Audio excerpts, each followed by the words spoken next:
We intend to offend. We will offend. And if you have a delicate sensibility, click the X button in the corner. Or if you're on a Mac, the red button in the left corner. Monty, welcome to the show of offending people. Well, it never happened and I make shit up. So for the last couple of weeks, everyone that has asked for a reading, apparently you're all from Scotland, from Purley in Scotland. You all live the same lives. It's very metaphysical, because we're all one. And I can't read the Akashic Records. I didn't even have a card. Oh.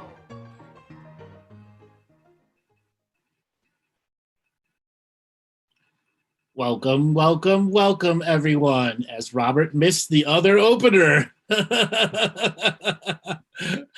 This is our Friday night comedy show. Today, I am joined by the Outback Boy, Monty Dean. His new boy band, street band name. Yeah, guess who's back. Yes, and I'm also joined once again by Seth Pruzansky. We had an incredible show, and we had wanted him to come on and add some comedy to welcome everybody to the show. We intend to offend. If you have a delicate sensibility, turn off the show. If you have a stick up your ass so far it's coming out your tongue of seriousness, this isn't the show for you. We will be giving Q wedgies out. Not that we are anti-Q, but we are making fun of everything today. The Qs, the Ps, the LBGTQPs, all of them will be made fun of today. If for some reason you can't handle a sacred cow being made fun of, then please hit the red button if you're on a Mac, or the red X on the other side if you're on a PC, or any other device. Switch to a new screen, because our level of offense today is going up through the roof. Monty, welcome. How are you doing today? Hello from Hellbourne, the police state of Victoria, or Balls Deep State, as we like to call it. It's just insane, unless I leave the house. And the only thing that makes someone asks, so what's it like down there?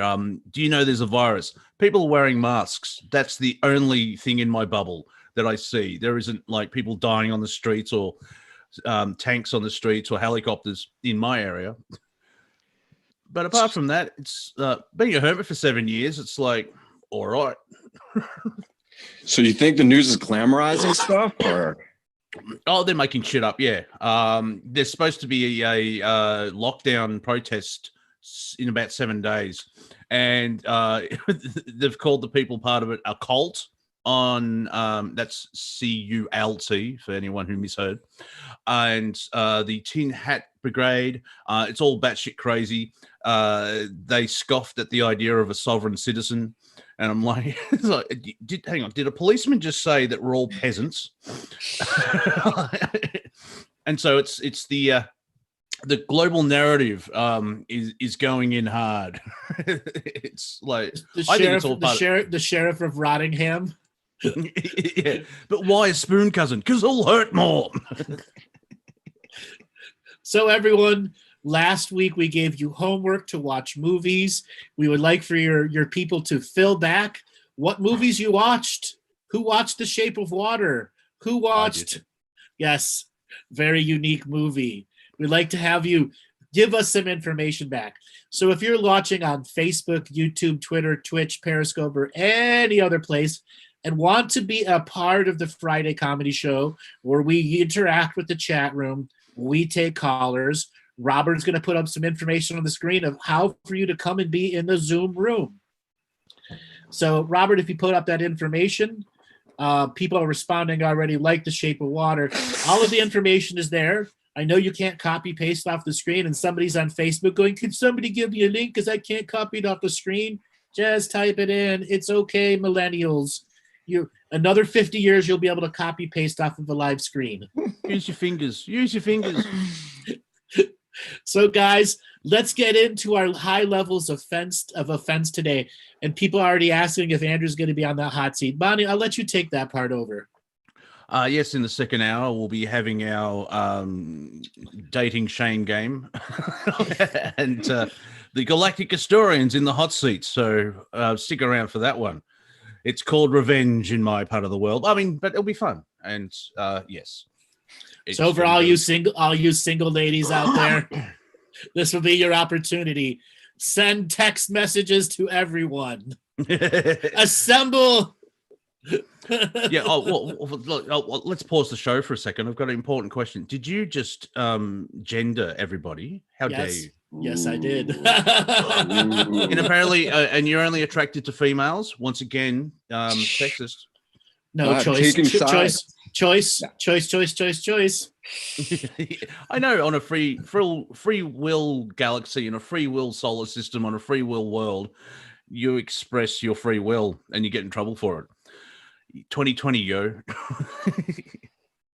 So this will not be a live Tinder scenario. This is where it is intended to be comedy, but we all want you to text, get everyone assembled that wants to have a dating conversation moderated by Monty and Seth for me. Yeah, so stop trying to swipe right on your screen. It's not going to work. So, balls deep state. That was a new term you said Bruce McDonald came up with in one of your roundtables. Yes, he said it. I think it may have been a moment of inspiration because he laughed for about 20 seconds afterwards, and everyone else we mentioned it is as well, because you just see what's happening in Australia and New Zealand. We seem to be sort of, people see the perception it's this area seems to be used as a testing ground of like, oh, we can't do it with America because y'all got guns. That's the other thing, is like, see what's happening in Australia. I'll see what happens. They took all their guns away. Okay. First thing off, when the guns were banned in Australia, half the country's gone, well, I don't have a gun. It's not part of our culture. Like, farmers have guns for whatever reason, but we don't. Our country was formed in a park and was signed into being, not like the American Revolution. Slightly different. And it's New Zealand as well. They went into lockdown for 4 cases, and it's like there's 3 islands.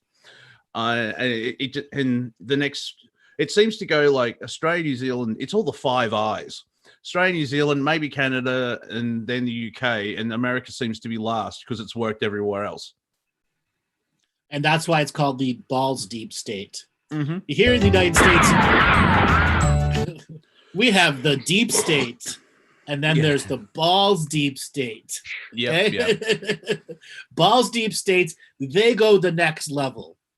And the deep state right now is trying to give a condom to the government over there before they go balls deep, to give the government a little bit of protection if you guys fight back. Yeah. My question is, will they cuddle afterwards? Ooh. Oh, this is the government. The bureaucracy doesn't cuddle. It puts you in line. You didn't fill out the forms, which is very Australian. You didn't fill out the cuddle form. Yes. What would the cuddle form say? There's 48 questions. Have you been COVID tested? Exactly. Have you had your vaccinations? Yeah. Have you recently cuddled with anyone else that has COVID? Yeah. Have you cuddled anyone in the last 2 weeks? Yes. Ooh. Yeah. The 48 pre-cuddle questions. Yeah. And then you might get a cuddle healthcare worker. It's true. How cuddled with COVID are you is really the whole name of the game here. They'll come over with a mask, a gown, and a big biohazard suit. Condoms, cuddling with COVID. Yeah. COVID cuddling, a whole new way. Ladies and gentlemen, do you feel like you're not close to your loved one? Then buy the COVID cuddling condom. It's full length. Biohazard ready and just made for you. It's made for you to detach you even more from everything that you don't even know you're detached from to begin with. Please follow our mind control. It's made out of petrochemicals, and it has a half-life of 5,000 years. And it will make you sterile. Yeah. Which is good for the planet. Think Bill Gates. Well, social engineering, bioengineering, how much engineering do we need, right? It's just new forms of manipulation for us to enjoy. Oh yes, now in Asia, because the family, they always try and get their kids into doctors and lawyers, but apparently engineering is a big subject that you need to get into engineering. That's how we control world. Well, we've got beachheads all over the planet with restaurants, but we need you to go and build things, but not Chinese built. That they only last 20 minutes. We need like real. It's so weird. Like in Wuhan, they've built a hospital in 3 weeks, and it's like, wow. And then about 4 months later, I saw all this footage of cheap building materials where you just pull a hair and half the wall comes down. Like, I'm not going in that. I'm not going in that hospital. 4 days after that first hospital opened, they had a massive sewage leak right on top of the ICU beds. Like hundreds and hundreds of raw sewage leaks into the ICU beds. Oh, you're in shit now. You in shit now. Exactly. You've been fucked by triads. You are not party member. You're not up to date with fees.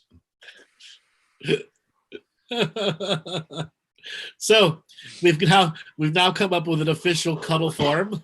We're gonna have to make a website with some of these things that we have, cuddle forms. If anybody would like to make the cuddle form and send it in, Robert will put up an email address where you can send information in. We are collecting artwork, so anybody that wants to send in 2-dimensional graphics and artworks, we're putting together a cartoon type format. We have a producer in the background that's going to be using a series of programs to make some form of animations to the show, when we're going to be doing skits and voiceovers and stuff.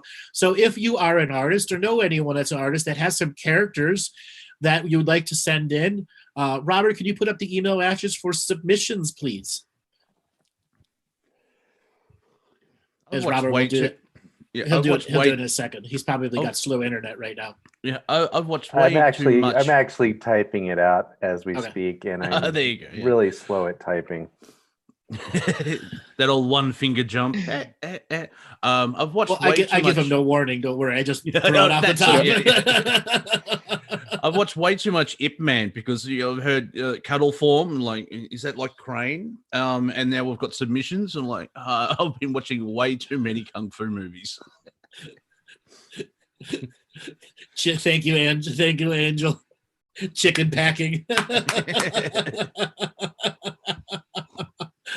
Tell David I said hello. An in joke, yes. No, I know she's dating somebody that I know, and just a loud shout out to her.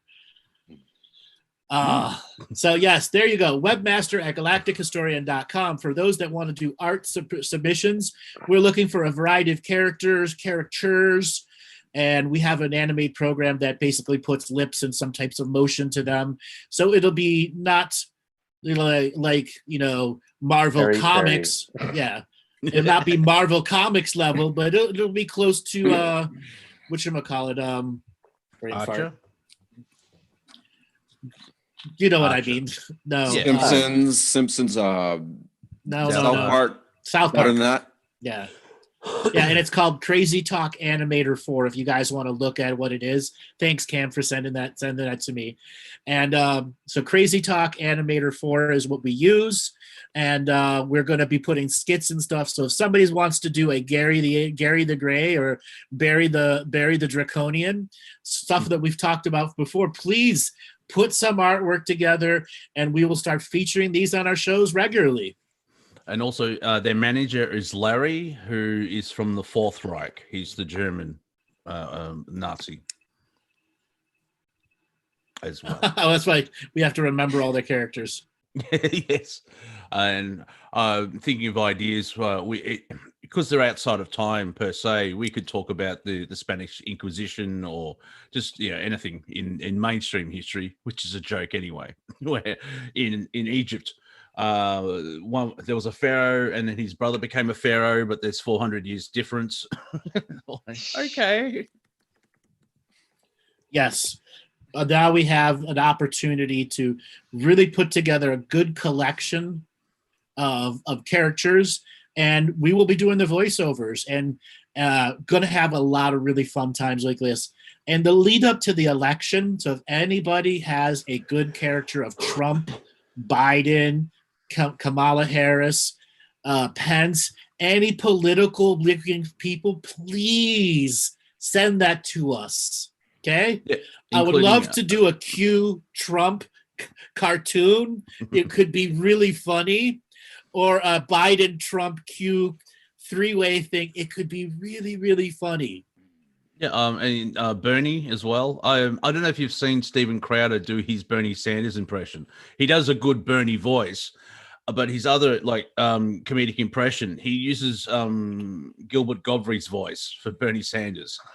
It's hilarious. Okay, I'm gonna take all your money and healthcare for free. What do you think? It's quite funny. And also, Hillary, where she's come out and she said that Joe Biden shouldn't concede the election. And it's like, well, you haven't, and it's been 4 years. Thank R.C. Barron. I have 3 of them in bed, Q, Joe, and Donald. Yes, that's what I'm thinking. Yeah, and the Q character is just someone in a shroud like the Grim Reaper, just dark. And how do you think everything's going? And of course, Joe has no idea what's going on. So there's the Tea Party, and then you could have a bunch of political people there, the Tea Bag Party. And of course, AOC is a gift that keeps on giving.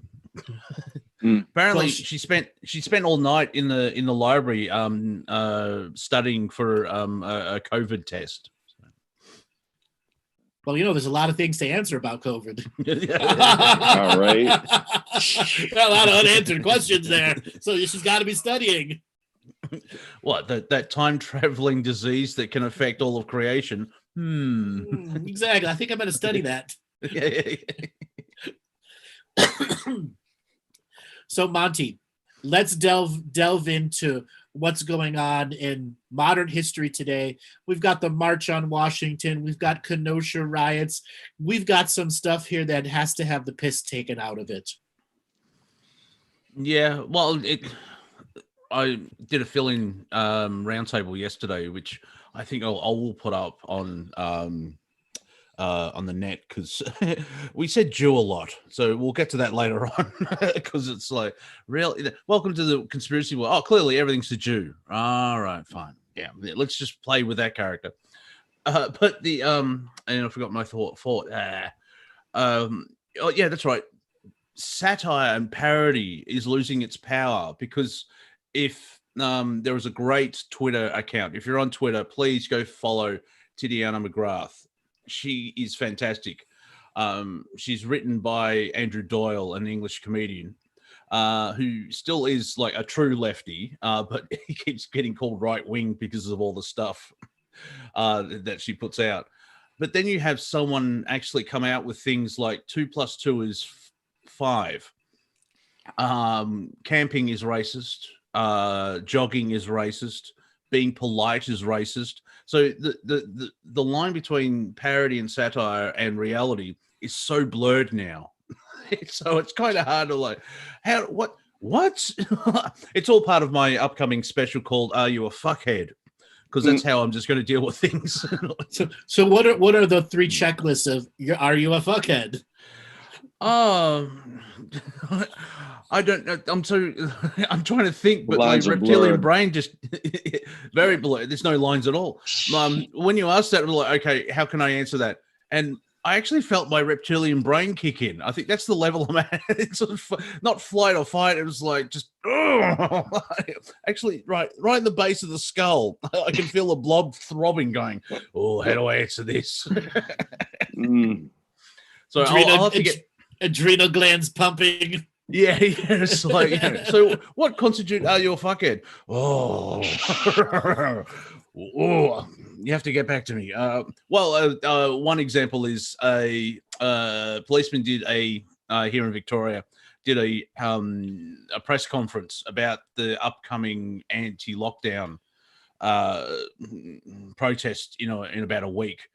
And they're going to shut it down and fine everybody because it's dangerous. It's unlawful, and it goes against the health chief medical officer, who have said that hydroxychloroquine, Harley Quinn, whatever it's called, doesn't work, and so it's off the table. And yet there's these doctors prescribing it and saving people. I know, it's so weird.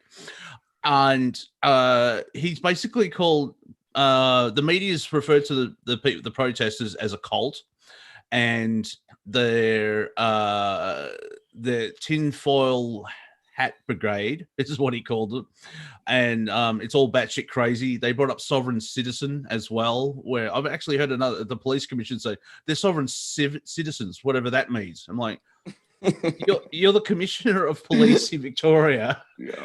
And you're supposed to deal with law, but sovereign citizen just breaks the mold. Are you saying that we're all peasants? Like, there's the Queen. The Queen's just a figurehead and we're free. Then let's just get an Australian. Okay, because of One People's Trust, Australia for many years had a sovereign citizens problem with mountains of paperwork coming into offices that would overload, that could take them 5 years to get through papers. And there were people that were playing paperwork games so serious. That's why quite a few of the people in the sovereign citizens people got arrested, and they passed special anti-papering laws. You can't send 5,000 letters or tell 10,000 people to mail it in. And the sovereign citizen movement were considered literally paper terrorists. Yeah, I remember. I can't remember. Oh, it's probably a year or two ago, where before it got more insane. But there are people that become sovereign citizens by they send in the paperwork. Yeah. And this host on Revolution Radio said, yeah, his son or a friend of his is putting together a political superhero comic. And I instantly thought, like, yeah, get him to fill out that paperwork, and there'll be a brilliant comic where it's like, I'm a Superman because I filled out these forms and mailed it to my congressman. Like, you imagine 18 pages of like triplicate. Like, this is boring. Where's Batman? Yeah, and his special power is to stamp authority on his paperwork. Where's your papers? Here, my papers, bitch. I so lodge he can go forms anywhere like no one else. Yeah, That's I can lodge forms like no one. Yeah, his special powers, he can go anywhere. I've got papers. Yeah, which is very Nazi-esque. Papers, please. Which is very Victorian at the moment, because we have a curfew from 8 p.m. till 5 a.m. because the virus only comes out at night. And unless you have a work permit, and then you're allowed out. And so if you get pulled over after 8 p.m., it's papers, please. I've mentioned this a couple of shows ago. I tweeted, so when will the Victorian authorities start using German accents? I'm just like, hello and welcome to our wonderful press conference. We have statistics of all the deaths in the hospitals, yeah? Oh, man. Yes. Yeah, well, not at deaths. No, I think we're heading up to about 500 people have died in the last 6 months, and yet it's been reported, but we don't know because it's the narrative. Suicides are up to about 3,000, and like, where are the facts? I need to see the numbers. It's like when people say I lost 4 friends this week, you know, that's the other. Here's a strange thing. Have you? Well, here anyway. How many people do you know that somehow, because of COVID, they're trusting the government 100%? A lot. Yeah. They used to not trust the government, but now they're trusting them 100%. Yes. Yeah. And the extremities now, you know. Irony in that, or what? Yeah. Yeah. Well, I'll even go a little bit further. I'm from the alternative music world, where like metal, punk, and industrial, everything else like that. So many punks, and that's a music genre, not a prison slang. I'm just separating it. Yo, man, you punking?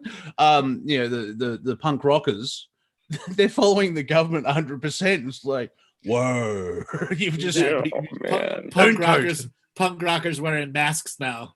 Yeah, yep. It's like we have to save. We're saving grandma. And the weird thing is, and Andrew, if you can back this up, when you buy a box of masks, it says on the side, this will do nothing for the COVID, the virus, because someone described it as, if you wear a mask to stop the virus, it's like putting up a barbed wire fence to stop mosquitoes. Yeah, exactly. Yeah, but they continue this propaganda because it's about controlling your mind. That's the verbal social engineering, and we are the people that spread the verbal virus.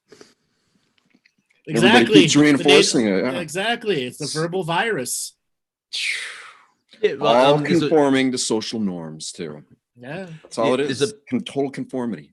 There's a band from Sydney called Cog, which I think it's double meaning, where we're a cog in the machine as well as continuity of government, and they're they get lambasted, they get shit because they're crazy conspiracy theories as they're slowly becoming true. But the one line is fear is the virus that they use to divide us. That's so true. In Italy, there was some popular clothing designer that went to a popular restaurant that said you have to wear a mask, and he didn't have one. So he asked his girlfriend for her thong, and she gave it to him. So it just had a little tiny triangle on it, and he put it over his mouth. And then they didn't want to let him in with that.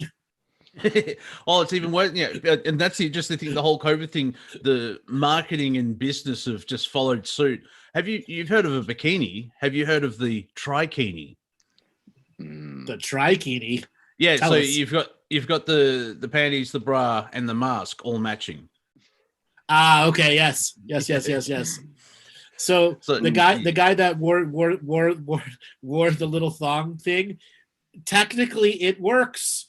Okay, it was see-through, it was lingerie, but technically, according to the laws here in America, one could wear a thong. It probably fit way better.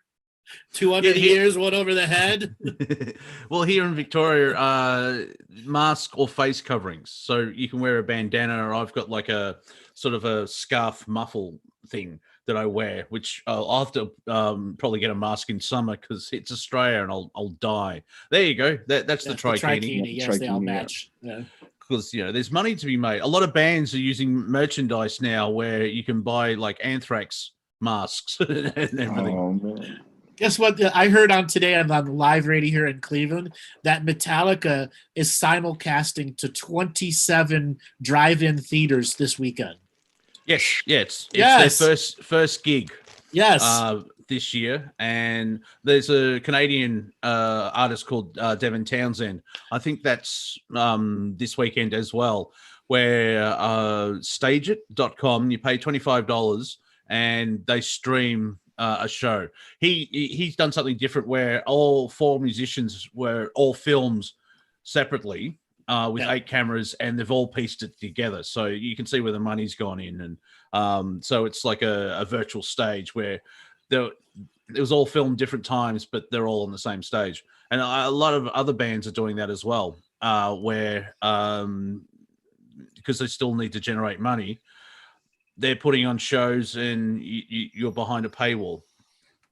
Well, the other thing is there's going to be a lot of show centers that will not survive COVID. Okay, because they have no money in reserve, and any money that they have in reserve is to keep the place in update. And then you have all the contracts like Ticketmaster. Like a lot of people don't realize Ticketmaster is on the edge right now, on the edge of edges of edges right now. Oh, the Pearl Jam fan in me is so happy about that. Yes. Take that, motherfucker. Oh, man. It's the interesting thing as well with movies. Like apparently, because it's so weird, we're in stage 4 lockdown, but then we see the rest of the world. I feel like a small kid with an immune disease and watching everyone else play in the front yard. I'm like, I want to go out there. But they're actually releasing films in theaters now, if there's any open. However, the live action version of Mulan is Disney Plus Premium. So here in the States, IMAX theaters are still open. Only IMAX theaters right now. Well, that kind of works. Like if you've got all the social distancing, you still get your bang for your buck, because it's like a 3-story screen, so there's just less people in the. Everyone's quite separated in those anyway. Usually, yeah, they're separated in those anyways. But the thing is, they never close. But all the other AMC movie theaters, there's 5,300 movie theaters across the United States. They're looking at 2/3 of them going out of business by 1st of October. Well, the Zack Snyder cut of Justice League is coming out, I think, next year. But it's coming out on HBO Max, which is fascinating because Warner Brothers, who owned it originally, said there's no Snyder cut, and then finally HBO said, "Oh, we'll pay for it." It's going to be released as 4 1-hour episodes, which it should have come out that way anyways, because it was so butchered at the end. Oh yeah, Joss Whedon is not doing it. You know, he created Buffy, but that was a long time ago. Yeah. See, the only thing with drive-ins, winters suck. Going to a drive-in movie, especially if it's snowing really hard. All right. Yeah, your car fogs up because you're just breathing, and the whole thing. It's like it's so absurd to the degree like life is being taken out of all the things that people love to do, and it's almost like we're being forced to become cybernetic organisms, like full-on virtual beings, just in front of the computer all day, absorbing AI and becoming it. Yeah, and if you actually go buy food, in a grocery store, certain places don't accept cash because of the transmission or some crap. Yeah, and they're going for the whole cashless society, which I don't see that happening till the baby boomer generation moves on, because having actual cash is still a freedom, where I have a $20 note and I can do anything I want with it. It's the same it's similar to how if you're here in Australia, if you're on welfare, unemployment benefits, you don't pay tax. Well, if I buy illegal things, I don't pay tax, but we've got a GST, goods and services tax. So every time I spend money, I'm paying tax. So shut up. Yeah, we're still doing it, right? We're still getting taxed. Yeah. And that's the interesting thing now. Here's an opportunity for Andrew to rip me a new one. Trump sort of lowered taxes. And the weird thing about taxes is if you lower taxes, people have more money and they spend more. It's like trickle down economics. Yeah, that's the elite pissing on you and saying it's raining. That's the elite taking a shit on you and telling you, oh, that's clean. Don't worry. It's been recycled. It's a mud flood. Yeah. Yeah, a mud flood, a diarrhea flood. It's so absurd, right? And everybody feels so stuck. But isn't that like the key? Yes. Yeah, it seems like energetically there seems to be a lot of pressure, especially in Victoria, because normal people, not like me, they socialize, go out and see family. Because I think I mentioned this 2 weeks ago. Everything's turning into a blur. That's the problem being a Time Lord. It's like, remember, I don't know what timeline's this, but I put up a great post on Facebook. So how is everyone going 5 months into a 2-week lockdown? And if you go back to my videos in January, February, and March, I said exactly what it was going to happen. And that's going to go and go. 2 more weeks. This is going to keep extending it and extending it. Yeah, have you noticed I stopped asking you that type of things because I'm tired of hearing the same thing? Oh, it's going to go on for... Oh, come on. How much longer? 2 more weeks. Yeah. 2 more weeks. It just keeps going and going and going. It's like ironic how finally the illusion that we're free is starting to not look so free anymore. We're starting to actually feel like, wow, am I in prison? And have I been believing I'm free the whole time? But still, people resist it, right? Yeah, they can't help but resist. Even in this. Because they are so programmed by the social engineering system to believe what they're told. I had a situation a couple of weeks ago where I was in a private session with somebody, and I had to take the stance of, do you believe everything you read on the internet? Over and over and over again. No. Then why are you telling me something you read on the internet is truth? Yeah. And this particular person understood what I was saying, but he was so programmed that whatever he heard from whatever source was absolute truth, until such a time he had a breakdown going, so none of this is true. I go, did you really need me to tell you that? It's how deeply programmed. Yeah, right? And the answer was yes. He said, I needed someone to fact check me because I can't fact check myself. Isn't that what sort of the mind sort of designed itself to as a safety barrier, where you stuck it, there's a box, and that's how you get stuck in a loop in a basic way. And sometimes you need that outside of the box view of like, no, it's 2 + 2 is 4. I'm not in your echo chamber. Yeah. My voice isn't in your echo chamber. It will not agree with you. I do give props to Alex Jones for naming his website InfoWars, because that's what it's come down to, where it's just simple information, where the polarization of anti-maskers and maskers type thing, and it's instantly you're one or the other. You can't. There's not many centralists anymore. No. Total polarization. And for Alex Jones theater and all the other bad stuff, he was right on a lot of stuff. Yeah. We cannot take that away. He was right. Absolutely. Yeah. No matter what theatrics, or if you don't like him, whatever, you like him, he was right. And same thing with David Icke. He was right. Yeah. But things like I've talked to people about David Icke, and he thinks the Queen's a lizard. He has a 12-hour presentation. You take one sentence and ignore everything. Yes, that's right. That's like that limited attention span that's been socially engineered into us. And that limited attention span comes down to how you are broadcasted to 90-second commercials. You get 90 seconds to be absorbed. Where you get they project something that they just happen to have the antidote for. Mm-hmm. Because they know how the human mind thinks. We don't really have much pharmaceutical ads. We have aspirin. That's basically it. Very basic level. But I've seen like the warnings for a lot of the medication is longer than the actual ad. Like Robin Williams did a great great stuff on drugs, chemist drugs, where thank you, Sarah. It may cause anal leakage. I may not want to use this then. Even in like antidepressants may cause suicidal thoughts. I don't think this works. There was an anti-smoking drug that came out that said if you have suicidal thoughts while on this drug, immediately discontinue it. Oh, man. Yeah. I think it's called Buforin or something to that effect. Actually, I just remembered the whole routine from Robin Williams. It's like, may cause anal leakage. Ted, get out of the pool. So here's something else in politics. The Japanese government, Abe Shinzo, who has been the head of their party for the longest time, he's retiring because of severe diarrhea. Oh, man. Yeah. That's an actual headline? Yeah, he actually has advanced ulcerative colitis. So extreme diarrhea. Extreme diarrhea. Oh, extreme diarrhea. Yeah, I when I saw that President Abe is retiring due to, I only knew it was health issues. They didn't say he had the screaming shits. If you look at it, it says ulcerative colitis. Yeah, screaming shits.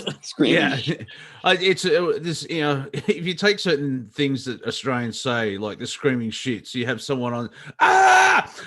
Anyway, I thought of Benjamin Fulford when I heard that, because he's been talking about Abe and how he's connected to the Team Dark and everything else like that. And I'm like, ooh, this is going to get some conspiracy heads exploding. Look, he's being removed, and therefore the Orions are giving up kids that are stuck in bases on Mars. You know how the narrative unfolds when a little bit of information kicks in. When it comes to Benjamin Fulford, this is going to offend a lot of people. He is a fucking idiot. No. Do you know how Benjamin Fulford made it into the conspiracy community? He worked for Forbes? No. Well, but after he quit Forbes, he went on the Stephen Colbert Show. When it was still the Stephen Colbert Show. They featured him there, and he as a conspiracy theorist, and since then he's been in conspiracy world. Okay. Well. He has put out so much garbage. I'm like, oh my God, why could anyone even watch that shit? It's like that mainstream stamp of approval just gave him permission to pump out propaganda. That's it. Man. Yeah, I haven't read much of his stuff for a while, and if I did, it's find the truth, because it's probably 25% truth, and you go through everything else, and so like, well, trying to find a diamond in some crap. Find that. How did Andrew Dice Clay say? You're an island of reality in a sea of diarrhea. You're a piece of shit, basically. So it's linked to David Wilcock and everyone else like that. It's that's the other thing. Like, in this day and age, discernment is getting really worked out a lot because who knows? Yeah, thank you, Sarah. Cobra as well. Where I've stopped looking at these people. Like, I don't look at Alex Jones that much either. I know he's there, but I think I just withdraw from the global narrative. I say fuck Cobra too. You know that he says buy my silver or you're damned. Oh, he actually is saying you have to buy silver from me that's been blessed by the fucking Pleiadians. Okay. Yeah. Okay. And a whole bunch of other shit. Okay. Oh my God. Okay. And that's the big people in the alternative world where it's like there are explorers, and like we're all explorers. I mean, you have a program called Consciousness Explorer, don't you, Andrew, or something? Yes. You use that. There's other people where like they're on their trip because the creation is like a kaleidoscope. Bashar, not the leader of Syria, has said, if there's one way to enlighten, if there was only one way to enlightenment, there'll be one person on the planet, and so it's all personal. It's an inside job, and then I tend to listen to people and absorb their information when they say, "Now you don't have to listen to me," and I'm like, "All right, I'm going to listen to you." It's like, no, and you pick and choose. But there's other people where it's the narrative's this. And if any information comes in and stuffs up my timeline, just ignore it. And that's interesting as well, where I remember there was memes going around in March. Please check on your conspiracy theorist friends. They're not having a good day. Because it's a cult of personality. Like that band Living Color, that song, it is a true cult of personality. And that's what people focus on. That's where all their investment of time and energy goes into. Other people. So the whole term cult of personality applies to everyone in the conspiracy community. Even me, even though I'm the anti-guru, okay, there's always the people, for whatever reason, they're going to go balls deep into a subject matter. We can't stop them from doing that. Yeah. And maybe that's what they need for their awakening and their growth. Well, in a balls deep state, it's just part of it. Come to Earth, you'll be fucked. Yeah. Have you seen those memes of baby photos? It was like, I'm still here, and the disappointment of the child. Like, I reincarnated back at you. I would like to see the manager or the prime creator. The prime creator's like, I am you. Just talk to yourself. Exactly. Yeah. But I want to talk to you. You are. I'm you. Yeah, that's sort of what turns me off a little. Well, one reason I don't like religion, where it's like God-fearing people. I don't understand that. You're afraid of yourself. I mean, you've got atheists who don't believe they exist, but then you've got I'm a God-fearing man. Wouldn't you want to love? Why fear God? Or he could do things. Oh, first of all, he. Root of separation. Yeah, it's you must worship us, and I've seen like watching. Yeah, that's basically. Yeah, woo, man. Karen in training. Yeah, watching the Republican convention where I understand why we love you, Mr. President. It was like, all right, but he's just a politician. He'll be gone in 4 years. The cult of personality will be President Obama. It's like there are people actually out there that said like the Obama administration scandal-free. And I'm like, well, apart from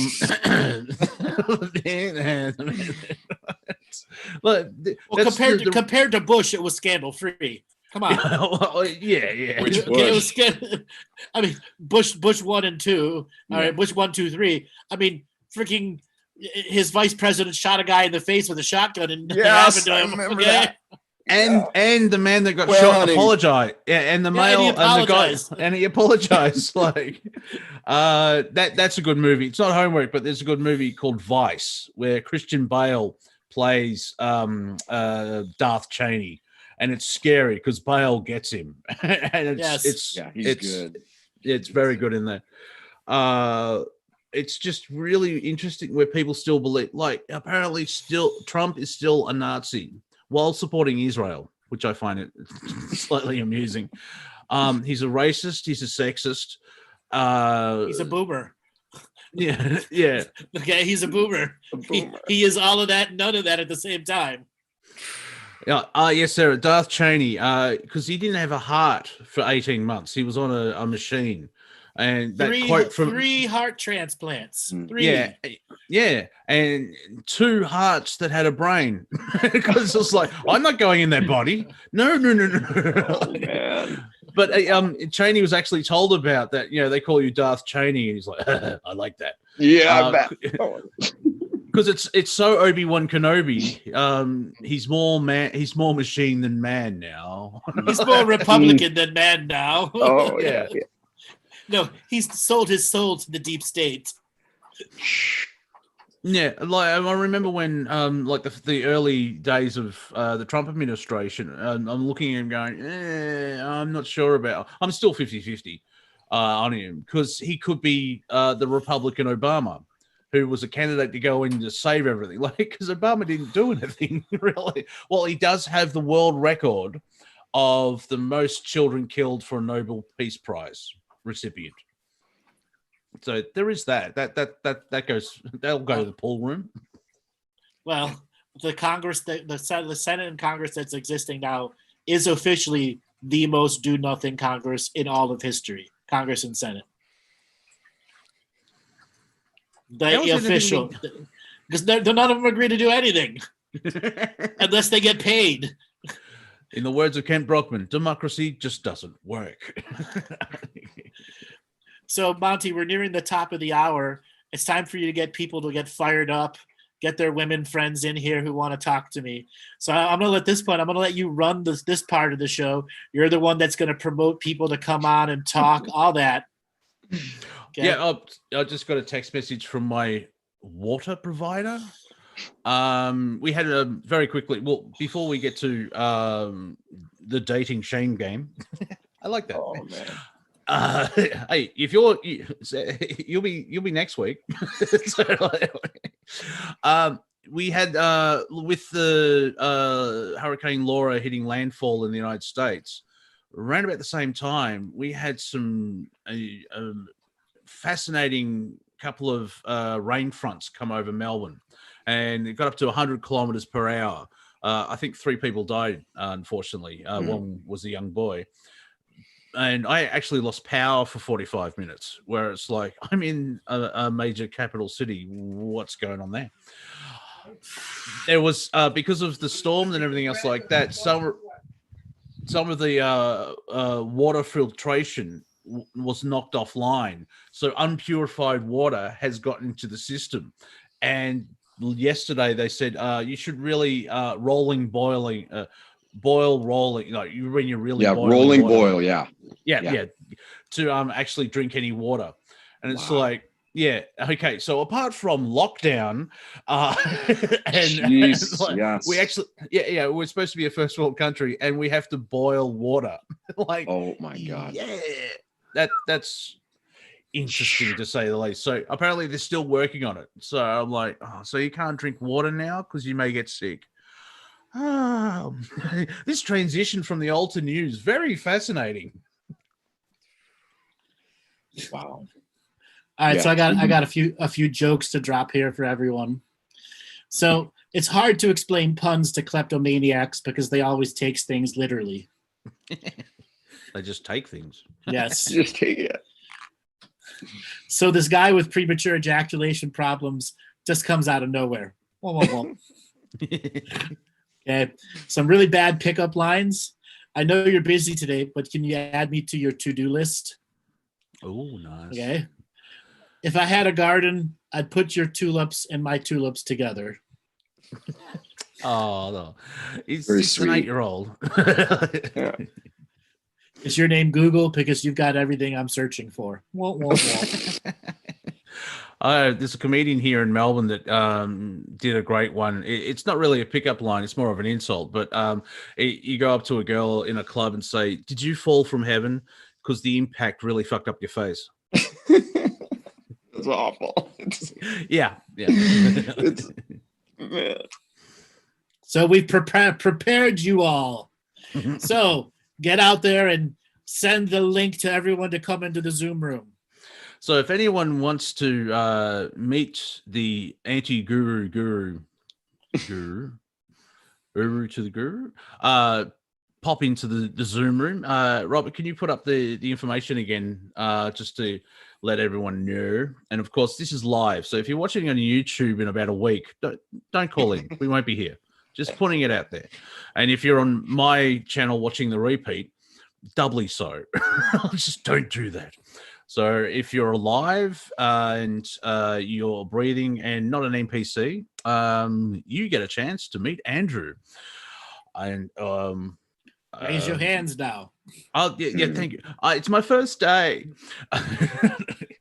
Even though I've been on the planet for millions of years, I want to see the manager. I still like the idea that Doctor Who's going so woke, they'll probably invent a Time Lord called the manager. Anyway, so if you go to click on participants while you're in the Zoom room, and then click on raise hand, and we'll give a couple of moments for people who want to try and weave the magic with young Andrew there. And then the mighty Robert with his wheel of callers, where I think he just closes his eyes and points. It's like, that one. And we'll go from there. So, well, the first thing comes to mind, Andrew, as we agree, and of course, Seth's jump in anytime, because we finally have revenge. We can reveal ourselves to the Jedi. One major problem I could see with prospects for you, Andrew, is you have the potential of knowing everything. So the ladies may be slightly intimidated from that. Yeah. First thing first, I don't know everything. I don't ever want to know everything. And if I knew everything, there would be no point in being here. So I am human just like everyone else in the world. I do make mistakes. Okay. So I'm not looking for a person that is a project in any way, shape, or form. No, I'm not looking for a fixer-upper. I'm looking for an equal to a traveling partner. It. Yes. Finding somebody who can also see him to the same degree.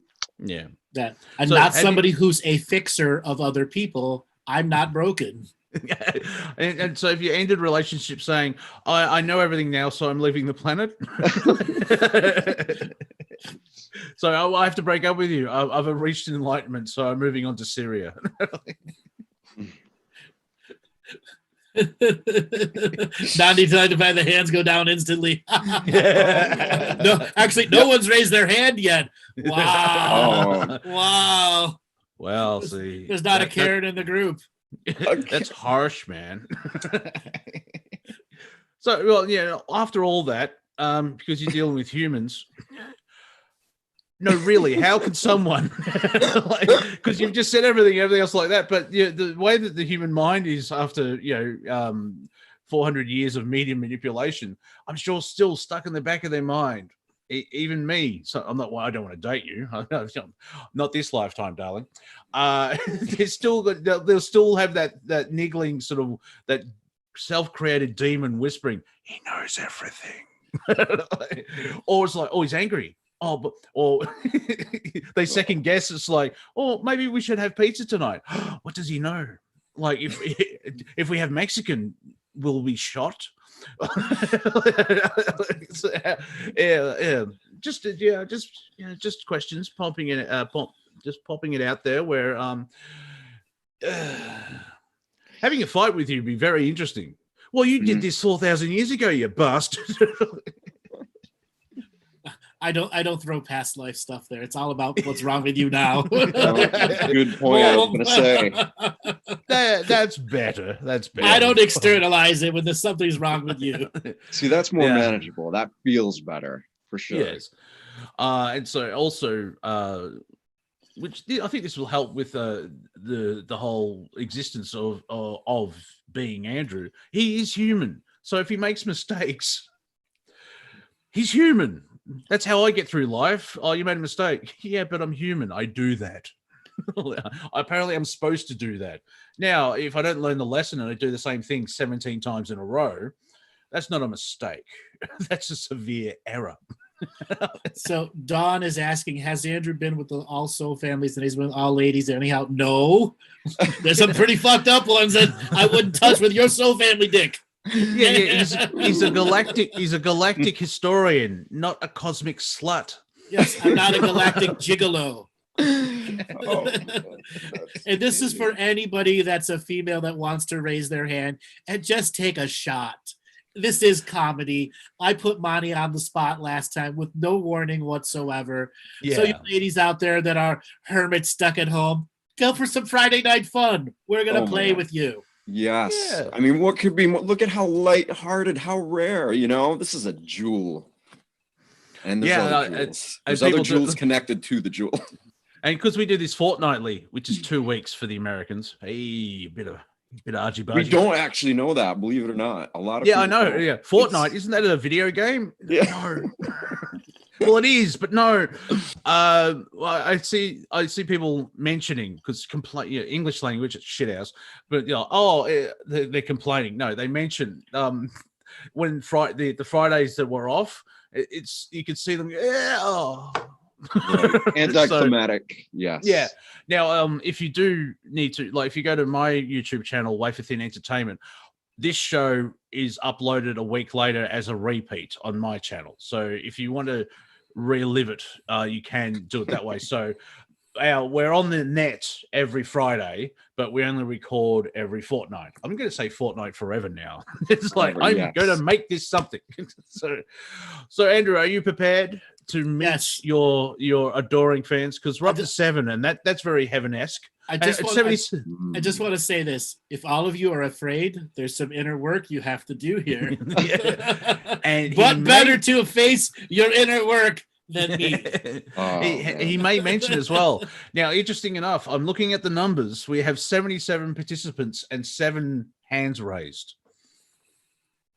You can be married. It doesn't matter. It's just an online conversation. You're not cheating. Well said. Yeah, it's not going to come with the life reviews. Like, you're perfect. You've learned everything. But there was that one time you spoke to the historian, and oh my God. That was it. Yeah, that was it.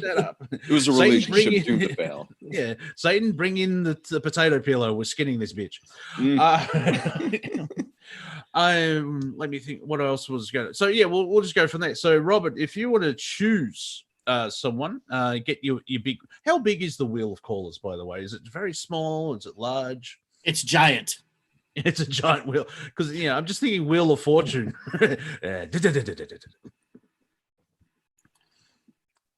Robert? I'm here. I'm just contemplating how big the wheel of colors is. Questions that need to be answered. All right. Marissa Funger, you're going to become enlightened right now. Marissa, hello? Can you hear us? Hello. Yes. Can you hear me? Yes, we can. I'm fascinated by your name. It sounds awesome. Oh, thank you. It means Lady of the Sea. So pleasure. Ooh. Hey, Andrew, do you like fish? No, sorry. You like the mermaid type? No, they're great sashimi. Also, ladies, I just like to point out quickly that Andrew is from a restauranting family, so motherfucker knows how to cook, y'all. That's key. Yes. All sorts of galactic dishes. Try the Orion slug. Tasty. So where are you calling from on Gaia, Sophia, Planet Earth, hologram? Western Massachusetts. Oh, okay. Ooh, you're right near me. Yeah. Oh, really? Where are you? I'm in Maine. Oh, nice. East Coast representing. Ooh, sorry, Andrew. I don't want to take away from you. I didn't. Right out of the gate, man. Get rid of this guy. Andrew. Talk to you all. That's all right. Yeah, Andrew, let's not get Seth back in. He cock blocked you. Cock block right out of the gate. Yeah, she sounds all right. Yeah. She's close. Oh, man.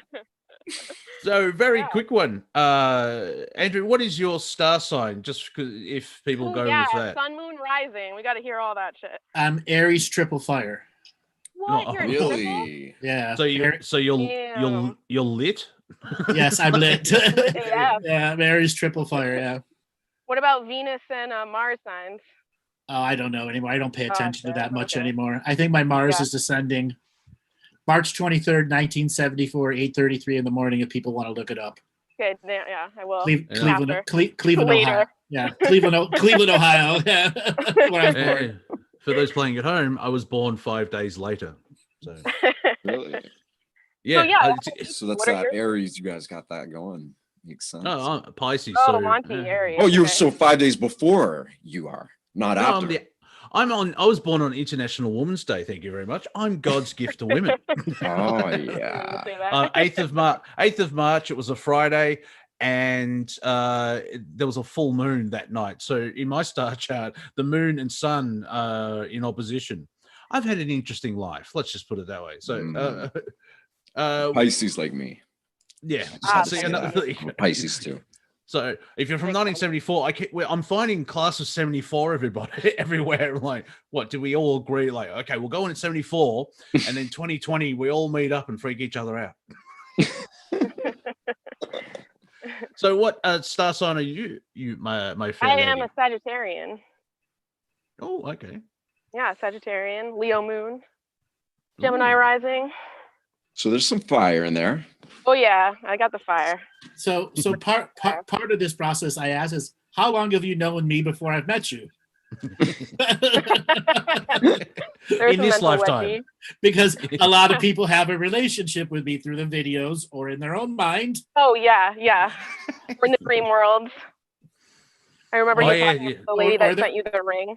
Yeah, or the fantasy. Yes, the lady that has a ring. She has a whatchamacallit, restraining order. Oh my god. Jeez. You're getting Yeah, that's around, the other- Andrew, in the many layers of reality. Yeah, why not just have a normal relationship with one person where you can have every relationship with everybody? Not every dimension. Let me tell you In something. every dimension, time, stream, galaxy, reality. Exactly. Apparently, I get around and I don't know it. yeah. True cosmic love. Yeah. I've even had a conversation with Andrew. It's like, yeah, I saw you in my dream and explained it, and he just said, yeah, my higher self's fucking with you. So there is that the separation of the waking and the astral, and like that kind of would make more sense because you need Andrew would need to have that pure human experience now. And so he's a human that happens to have the ability to do all this stuff. And of course, you've mentioned, Andrew, as well, like your higher self's like, yeah, don't do that or do this. Like, communication between the both. It basically says you can choose. Oh, yeah. Good luck. So yeah, it's not me, is it? It's you bastard. So what other questions do you have for our cosmic librarian? Ooh. Well, have you done? This is about dating, right? Yep. Going And there into anything, dating. All right. anything in the subject matters whatsoever. Totally open to whatever. Okay. Well, I like the dating topic. So have you done online dating? And if so, what would you put in your profile? So I did online dating once, and I put on the profile what I shouldn't have, what I did as a thing, and I was assaulted by dick and boob pics so much I had to turn it off. Oh man. Yes, Yeah. and it wasn't Tinder or anything like that. It was a Right. much smaller one, and like to the point I had to shut that email down because of the amount of Jeez. flood of garbage that was coming out of it. Oh my god. Yeah. Any furries? No, I don't remember, but I didn't see any. Okay, because I know you had a traumatic experience with the Yes. furries, so we'll move on.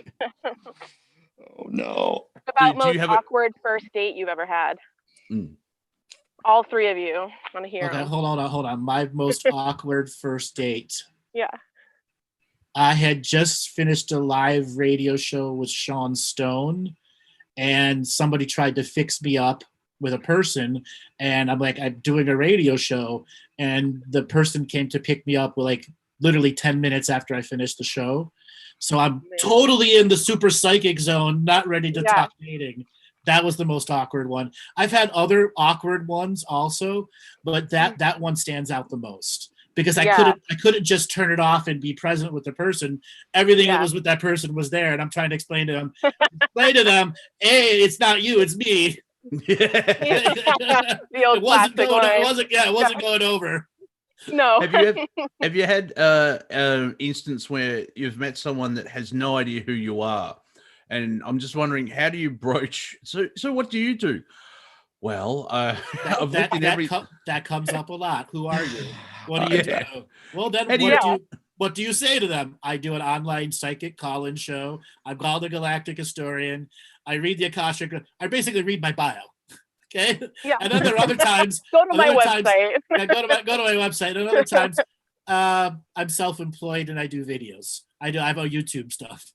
Okay, and the question, and then the question after that is, what's my purpose?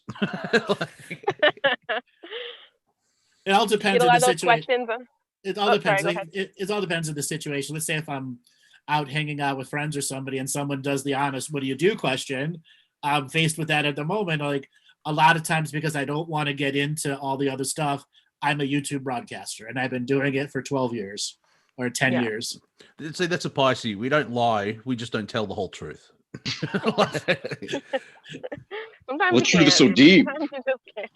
Yeah. So what do you do? I make videos.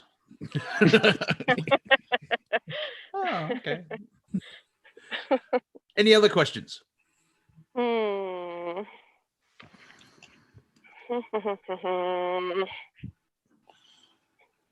No, I can't think of anything right now. Andrew, any questions for our lovely contestant? So, have you ever dated somebody that's a psychic before? Somebody, not like a self-proclaimed psychic. A professional? No. Yeah, no, not a professional. Nope. Okay. How would you able to handle it? Well, it would depend on their level of awareness and not getting into my shit. When it wasn't something that was in conversation or like. I wouldn't want somebody to, just a boundary thing I think would be important. And so making sure, like you said, like the non-fixing and not going so deep into somebody else's shit that, you end up wanting to fix them and do that whole thing. Mm-hmm. Well, at what point are the boundaries have to be talked about when one avoids subject matters? That's the hardest challenge that I face. The hardest challenge I face. Because people's avoidance mechanisms are like screaming radios in the backgrounds to me. Yeah. Yes. Then do you feel like it's usually up to you to like bring up, imbalances in relationships? I usually wait till it reaches a point where it's taken to a next level where I can clearly see the avoidance mechanism is stronger than your ability to be in your body. Yeah. And then I will bring it up friendly, openly, or in a semi-intimate state, like in a sitting down and talking state, not in that pure intimacy, but it has to come up as a part of the general conversation, and that determines if the ego comes up right away. If they're willing, and then doing the work on your own. And when you have somebody like me, it's like I could coach you through the work, but are you actually doing it on your own then? Right, exactly. You can't rely on you as the psychic or any partner in a relationship to do the work for you. Yeah. So have you dated another psychic? Though. Yes, I have. Yeah, what was that like? At first, it was a competitional process until she realized that I outdid her every time, and realized that I was a non-competitional being, and every time she competed. It just opened the door to lateral expansion of the wisdom that was available. Beautiful. Yeah. Because she kept trying to use I'm your reflection. This is your reflection. I'm like, no, it's not. It's you forcing a reflection. Oh God, that's yeah. Okay. And then other parts that were beautiful, we both knew what we wanted to do, and it's like, what do you want to have for dinner tonight? Blah blah blah. Now I don't know. What do you want to do? Okay. we avoided all those common things, or. I just want to be chill tonight, and there was an understanding and no need to explain it. Yeah. Okay? Common understanding. Yeah, the common understanding. And then there's the the intimate psychic understanding of the state of emotion you're going through. Like there are times that, the week builds up or the month builds up and you can just sense it from the partner and don't go into worry paranoia mode. Right. Right. Yeah. And most of this could be transferred to people having a normal, just your average relationship, because if you're on the same wavelength, you start picking up on all this stuff as well. The answer is yes, you're right. I would like, everyone's got a job, everyone lets things in, everyone makes mistakes, I do too. Mhm. But it's when people next level the mistake and make mountains out of molehills. Yeah. Or perpetuate it and never let it go. And like, Right. Yeah. Drama. Yeah. Drama, Right. Yeah. basically. Drama. Mm. So would you Yeah. date a psychic again after your psychic? Yes. experience? Yes, I would. Yeah. Do you know that it would be a unique taming of the psychic shrew moment for both of us. I was going to say, do you know you are going to date another psychic? But at this state, I don't. At this state, I don't know. Okay. I don't know. Just open to all possibility. Yeah, unlimited point of view here. There are still time. So thank you so much for calling in and for the questions. Thanks for choosing me. Yeah. All right. Awesome. So, Great talking to you guys. Yeah, we'll meet you in the green room. Absolutely. All right, Robert, let's spin up that gigantic wheel of awesomeness and see who's next. Alrighty, Lisa, Sarah. Lisa, how are you and where are you from? Hi there. You picked me because I was chicken shit and I just raised my hand, right? Well, you've made a step into a greater world. Yes, I did. I don't where are you have on the a planet? comment for that. Where are you broadcasting from? I'm in Scottsdale, Arizona. Oh, nice. I want to go to Arizona one day, but the world seems to be crap at the moment. So, any questions for Andrew? I don't know anything about you except that I found you about a month ago. Oh, newbie. Yes. Cool. What have Innocent. you what have you learned about me and what since you found Well, me? I've been loving what the experience of the calls, and probably the first thing that got me was your sense of humor, because I absolutely love people who can actually make fun of all this stuff and at the same time find that balance of playing in there too and using it in their life. But you have to make fun of it. Is this your first comedy show? Yeah. My first, no. First time I'm watching one? No. It's like my third. Okay. So you kind of know how we go here, yes. Yeah, I have to say, I was really happy because you picked out my comments a couple times. Yeah, I use the chat room. There's a lot of people putting smart stuff in there, and it really helps the flow go. That's why we invite people to come from all the other sources and join the Zoom room. So every single show almost you've picked up and said what I've said in the chat. That's a fascinating thing of being in the Zoom room, even on any show that Andrew does. There's that we're all one collective element, and from say Andrew and I have a conversation, and then someone like yourself has an idea, and that's brilliant, and it's none of that. Oh, why didn't I think of that? It's like, that's part of it's like the prime creator playing with itself.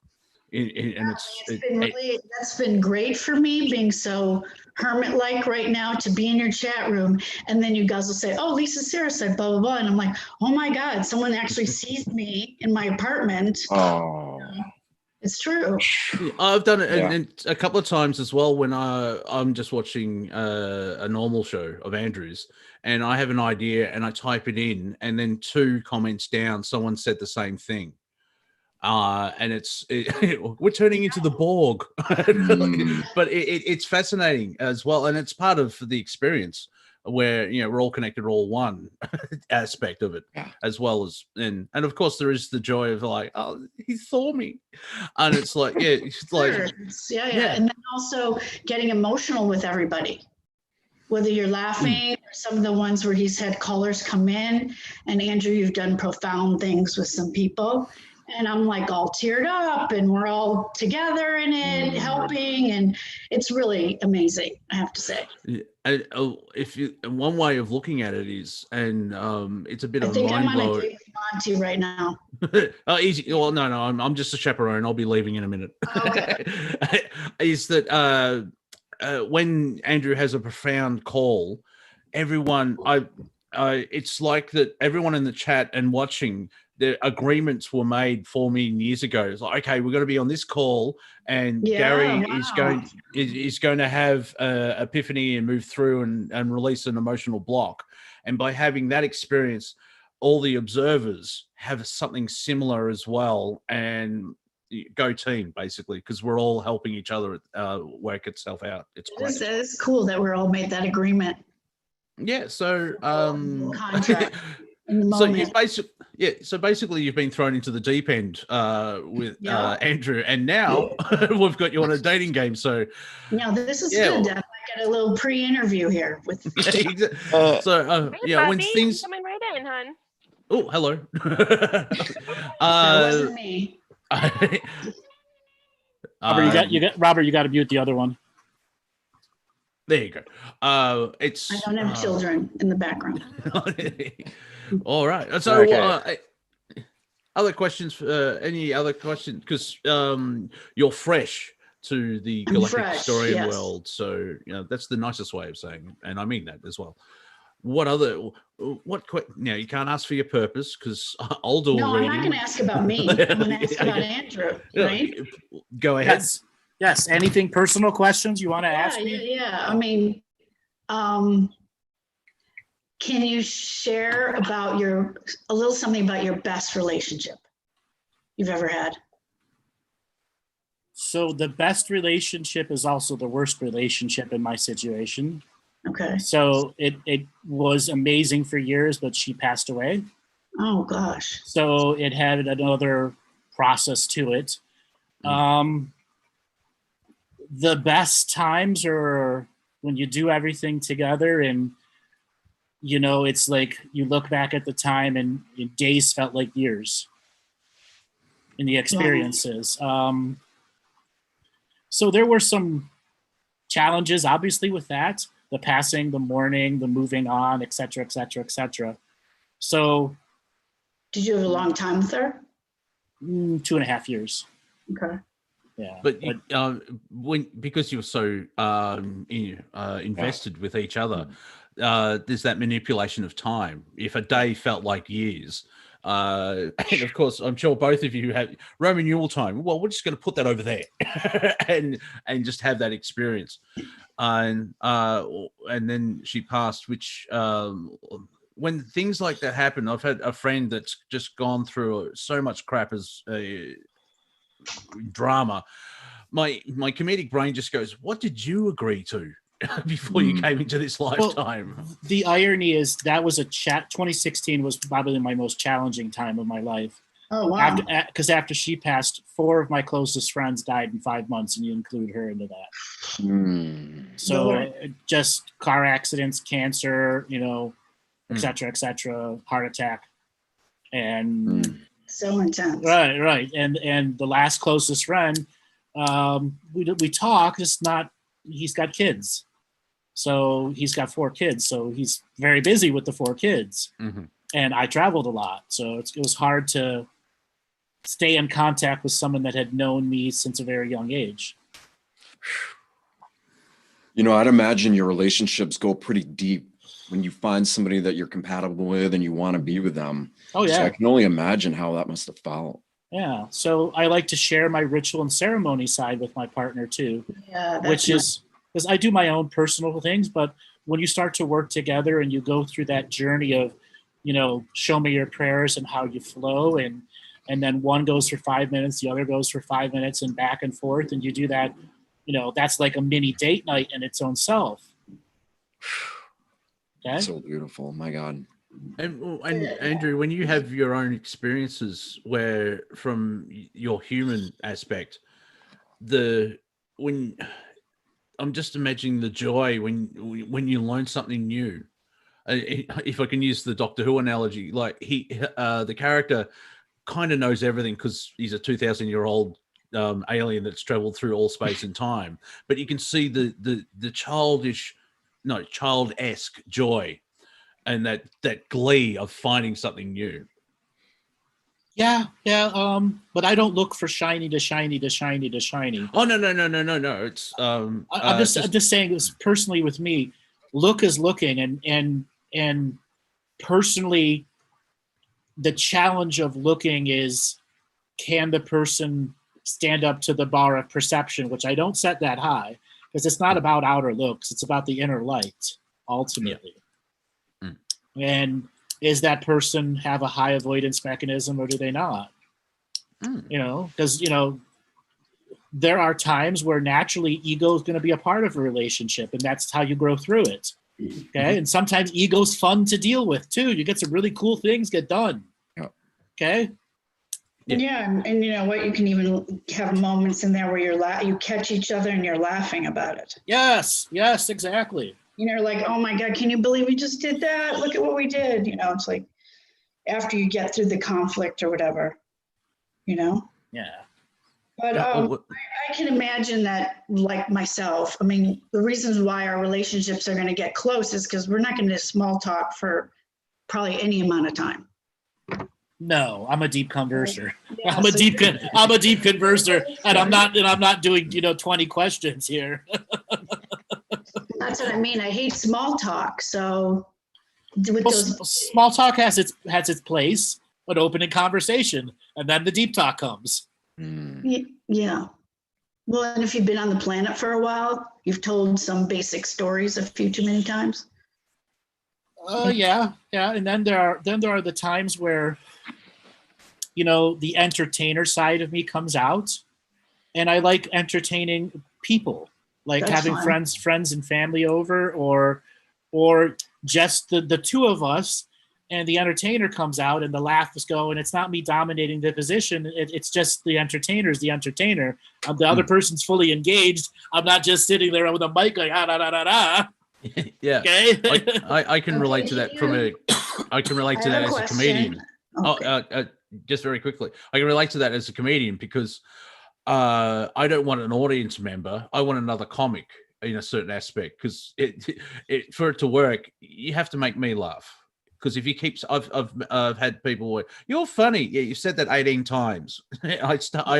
You saw me at a comedy show. Yes, I'm funny, but you sort of like a lot of comedians that are famous, like Mike Myers and people like that. Their partner is funnier than them. They're not a performer, and they have their own life, but they can make comedians laugh. And so yeah, it's good to have that sort of a quality. So sorry to step in there, Lisa. What is your question? No, I was gonna just ask what are your favorite comedians? Name Mine. Yeah. Robin Williams, Eddie Murphy, the top two, and then I will go Lisa Schlesinger, Ali Wong, outstanding. Kevin Hart. Funny. I've seen all hers. Yeah. Bill Burr, I really enjoy Bill Burr's delivery.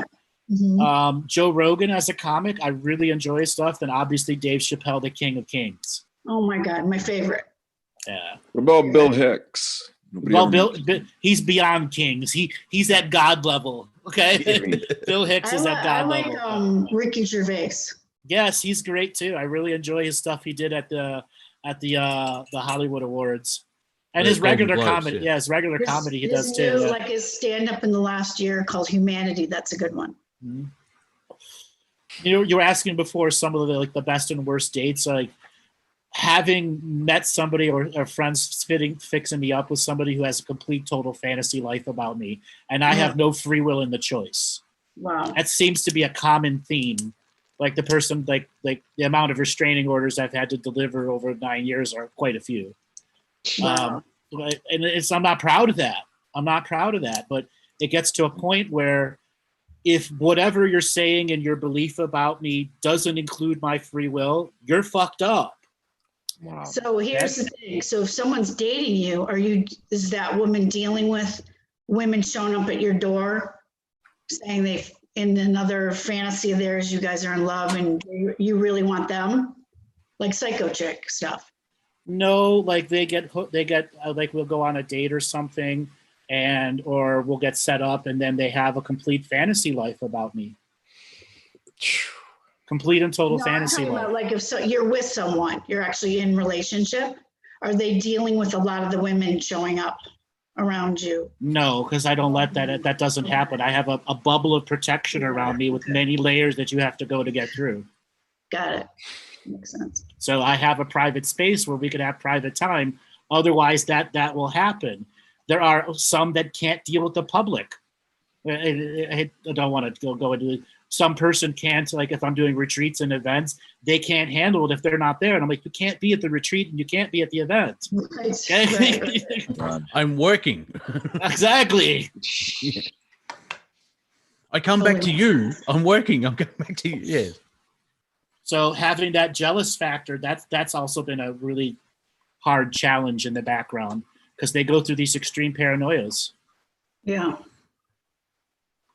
I know, Yeah, being as aware as you are, it's like when you have that level of awareness, you seem to just like bring out things in people that they didn't even know were there. And they're probably questioning themselves later, like, wow, did that really come out of me?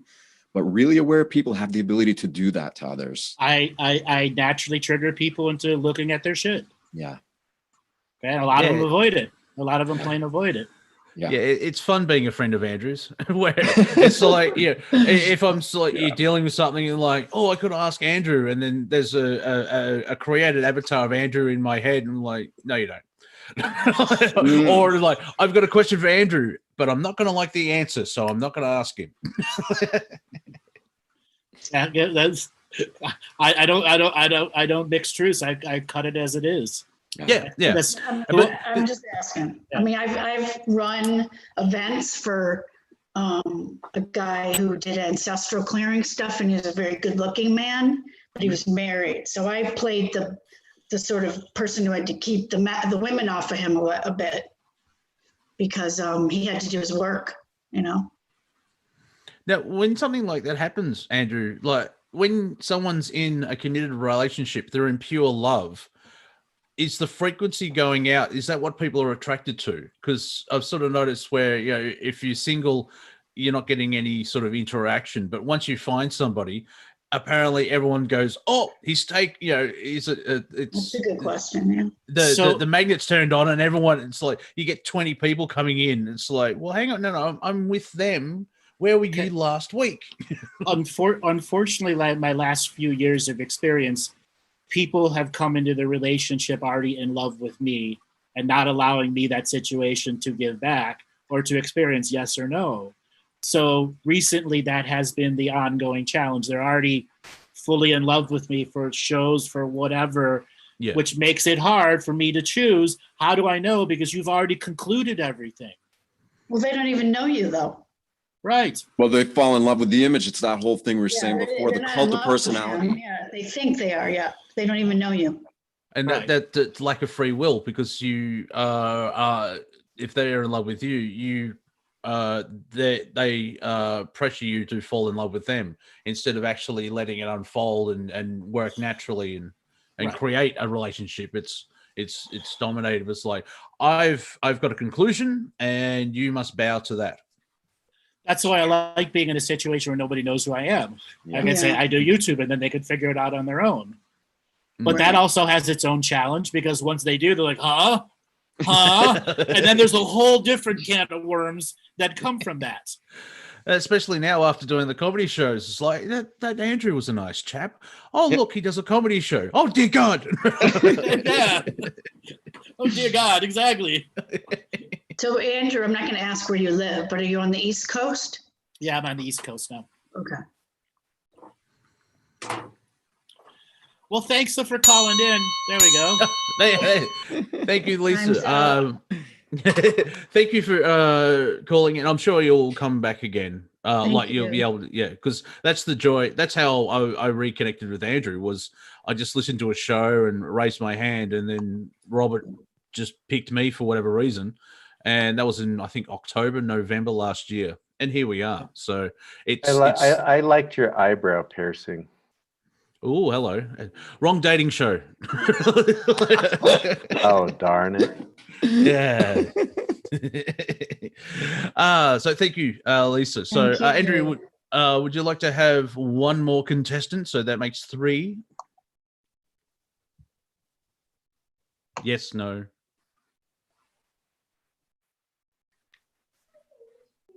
Andrew? Oh, no, go ahead. Any more? Yeah, Let's run it. Let's run Yeah. it. I thought you were talking to Robert there for a second. I'm like, go No, ahead, no, I'm no, ready. no. So yes, I'm pathetic, not telepathetic. Robert, I like that. I like that word telepathetic. We're going to use it some other way. Oh, good, yeah. So, yeah. Lucky it's being recorded. That's how. You should journal. No, it's written down in the Akashic records. I'm fine. Robert, spin up the Alrighty. callers. RC, you're next. RC. Hello. Hello. How are you? I'm great. How about you guys? Doing. Yeah, I'm enjoying the comedy thing because the way that the time difference is. I wake up and then half an hour I'm performing. It's like, all right, let's go. And for those playing at home, it's natural. I'm only it's tobacco, nothing else. We've had that. It's like, what do you do? Mushrooms when you do this? No, coffee, tea, and tobacco. It's quite natural. So whereabouts are you on the planet? I'm in California. Oh, brave soul. Yes, pray for me. Well, yes. Any plans to leave? Because a lot of people are. Yeah. Yeah, that would be awesome. I have lots of family here, though. Okay. Yeah. So, what questions do you have for Andrew? Aha. Well, did you say your birthday is March 23rd? Yes, March 23rd, 1974. Oh, right, I had 3rd, so I'm the 8th, so I'm completely wrong. Anyway, I apologize. Go ahead. All right. I'm March 23rd, too. Wow. Mm. What year? Damn. I'm a tad older than you, 1963. Okay, not that much older. So my question is, what's the longest relationship you've been in? 8 years. Okay. Do you have little ones? No children, as far as I know. Not on this dimension, time stream, or planet that I'm aware of. There are some shady soul shards on another planet, but we don't bring them up. Soul shards. On some UFO. When you said you have little ones, it was like, what, little relationships? And you meant children. Okay. Yeah. That's okay. No children. I still want to have children. It's just right situation hasn't appeared yet. Well, you're kind of busy at the moment with the troubles, so maybe when the troubles end. Well, I could only imagine the type of kid that's going to try to come through. Oh my god. Yeah, going back to the what did you agree to come into this lifetime? So yeah. Exactly. Andrew, Exactly. watch out. Exactly. I've got some skills to pass on. Yeah, little Andrew and Andrewnette. Yes. Yeah, the Bartzis and Son traveling salesman. Well, Oh, in all reality, I'd like to have 3 kids. Oh, one of each.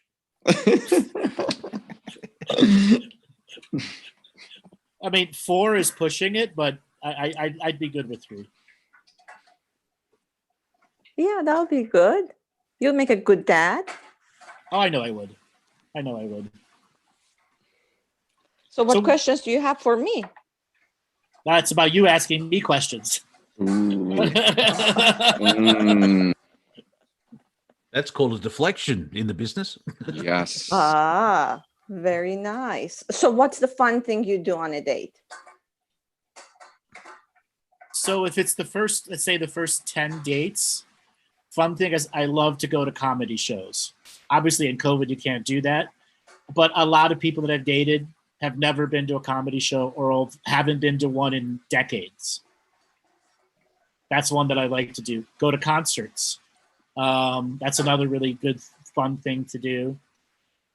Obviously, the whole walk on the beach and park stuff, that's common stuff. So that's just general way to go and do things. I enjoy food, the foodie type things, going to those unique 7 and 12 course meals where they really go all out on each little mini course. Andrew, do you actually sit, like, when you're on a date, do you sit in public? Do you sit there and go, that guy was Caesar? That guy, that So girl was Cleopatra? Inevitably that comes up because I'm a people watcher. So people are like, a common way to break the thing is like, let's play the game. What do you see in the waiter? And then the person I'm dating will ask a question about the waiter, and I'll be right. Or we start picking people out in the room. What do you think about this person, that person? That's an inevitable process. So that comes on a lot. Yes. Yeah, I just like the comedic idea, but that would make there would be connection as well, and it'd be fascinating. So, like, that woman there, standing next to the cash register, back in 1852.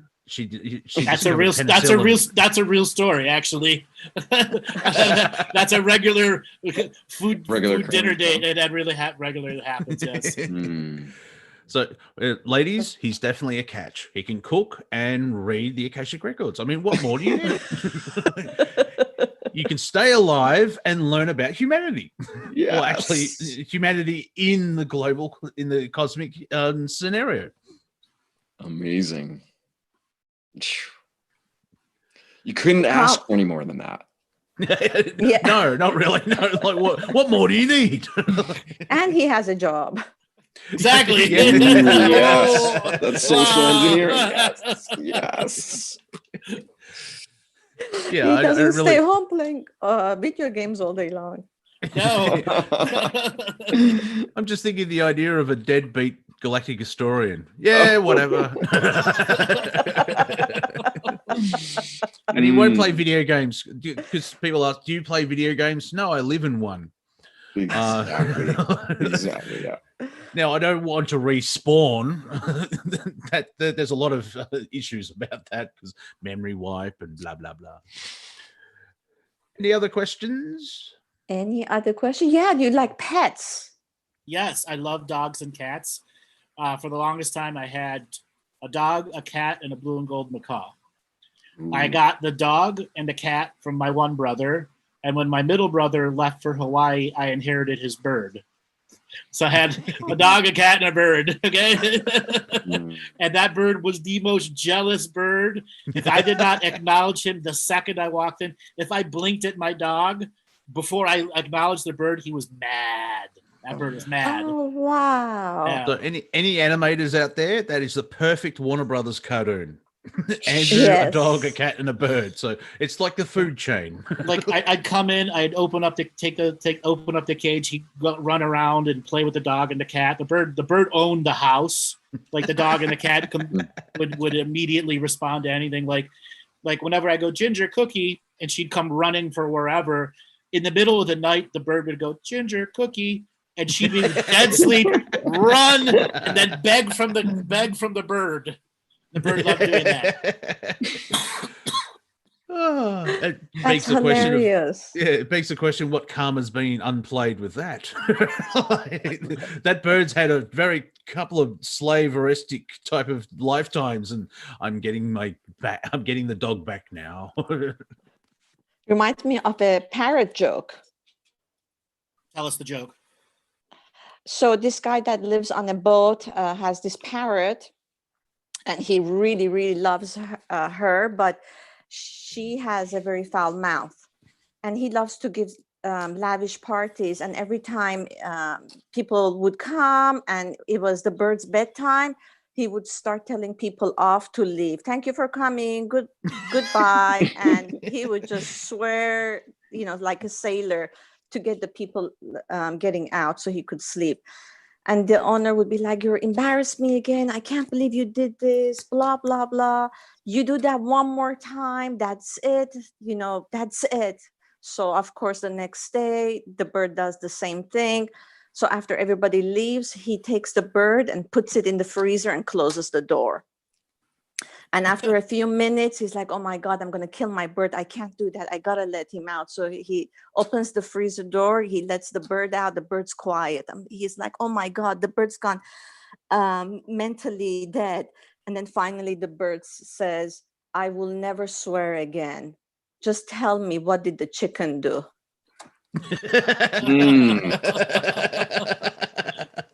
Very nice. Yes, thank you for that. That's good. It was a journey for sure. There's a bird mafia out there, everyone. Thank you for your call. Thank you for participating in our dating shame game. Thank you. Yeah, Okay. Bye. See you soon. Talk to you Okay. soon. All right, nice to meet you. So people can ask me personal questions too. And I'm open to, if you want to ask me personal questions, I'm open to that. Yeah, well, Andrew's seen this entire show already, so yeah, it works out fine. All right, let's have one more caller. So we'll spin up the wheel of callers and let Robert do the voodoo that he does so well. Victoria. Ah, the state of Victoria is calling, Andrew. That's a big state. Victoria, you there? She's not picking up. Let's try one more time.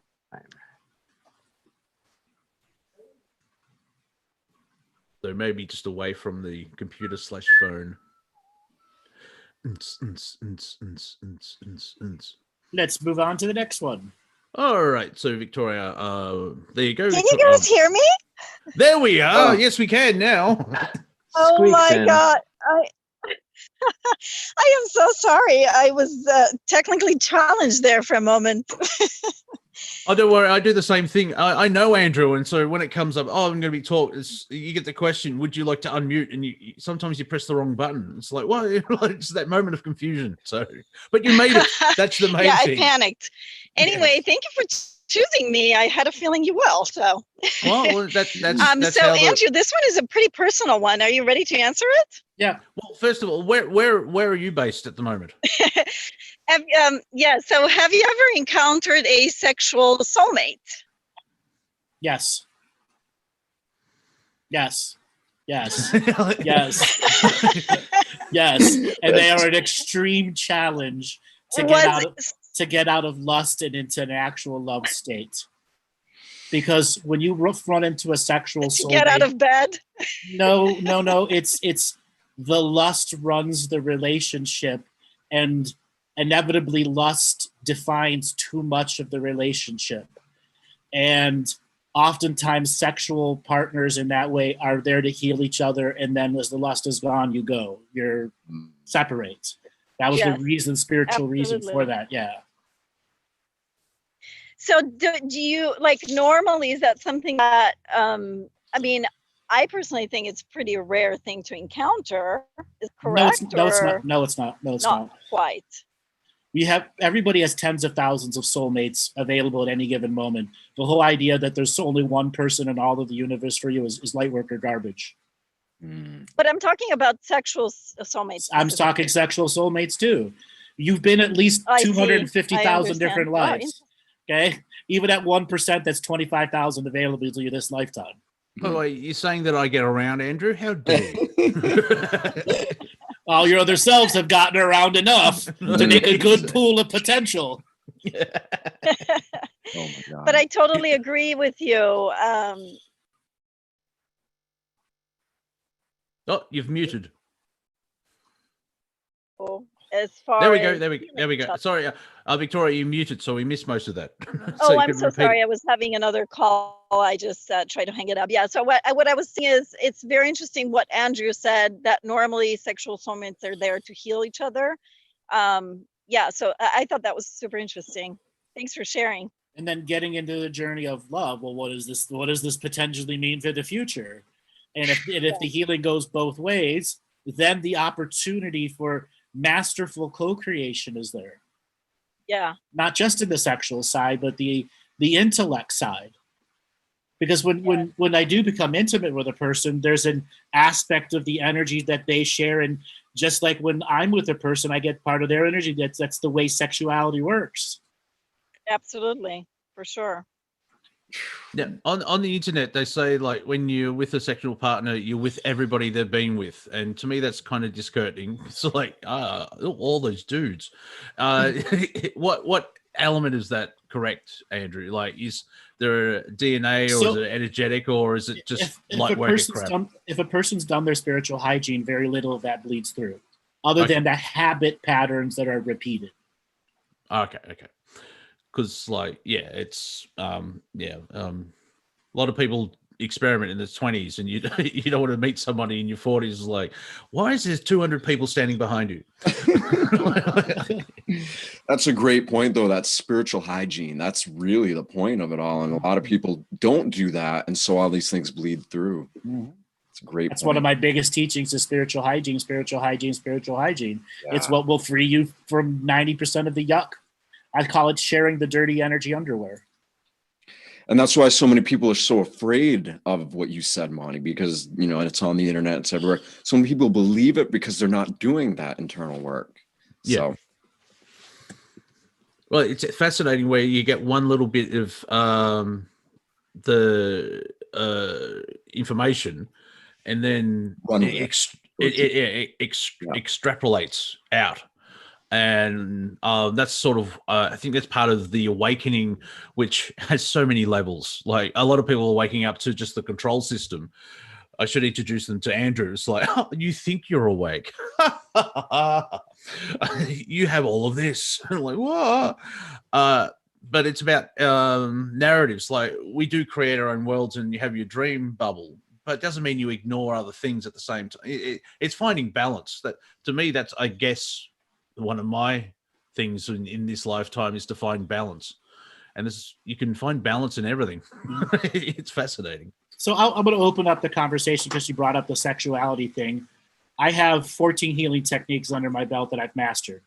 Those are a part of the process of sexuality, which can be very unique for some people.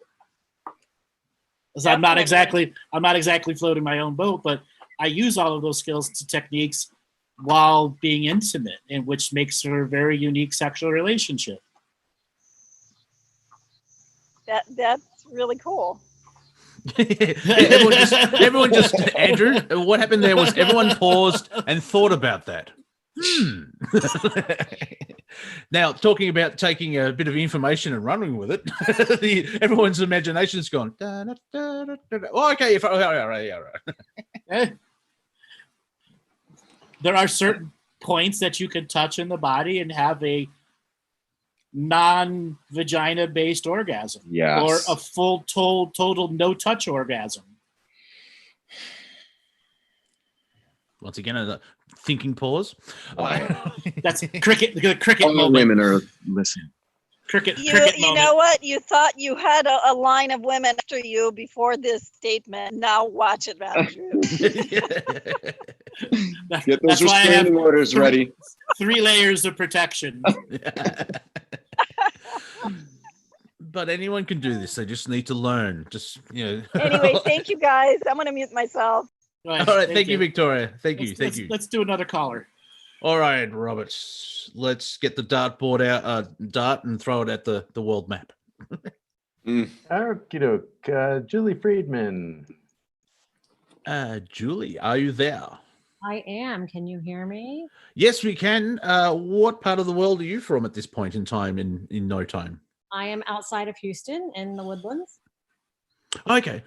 Outside, look, do they let you in?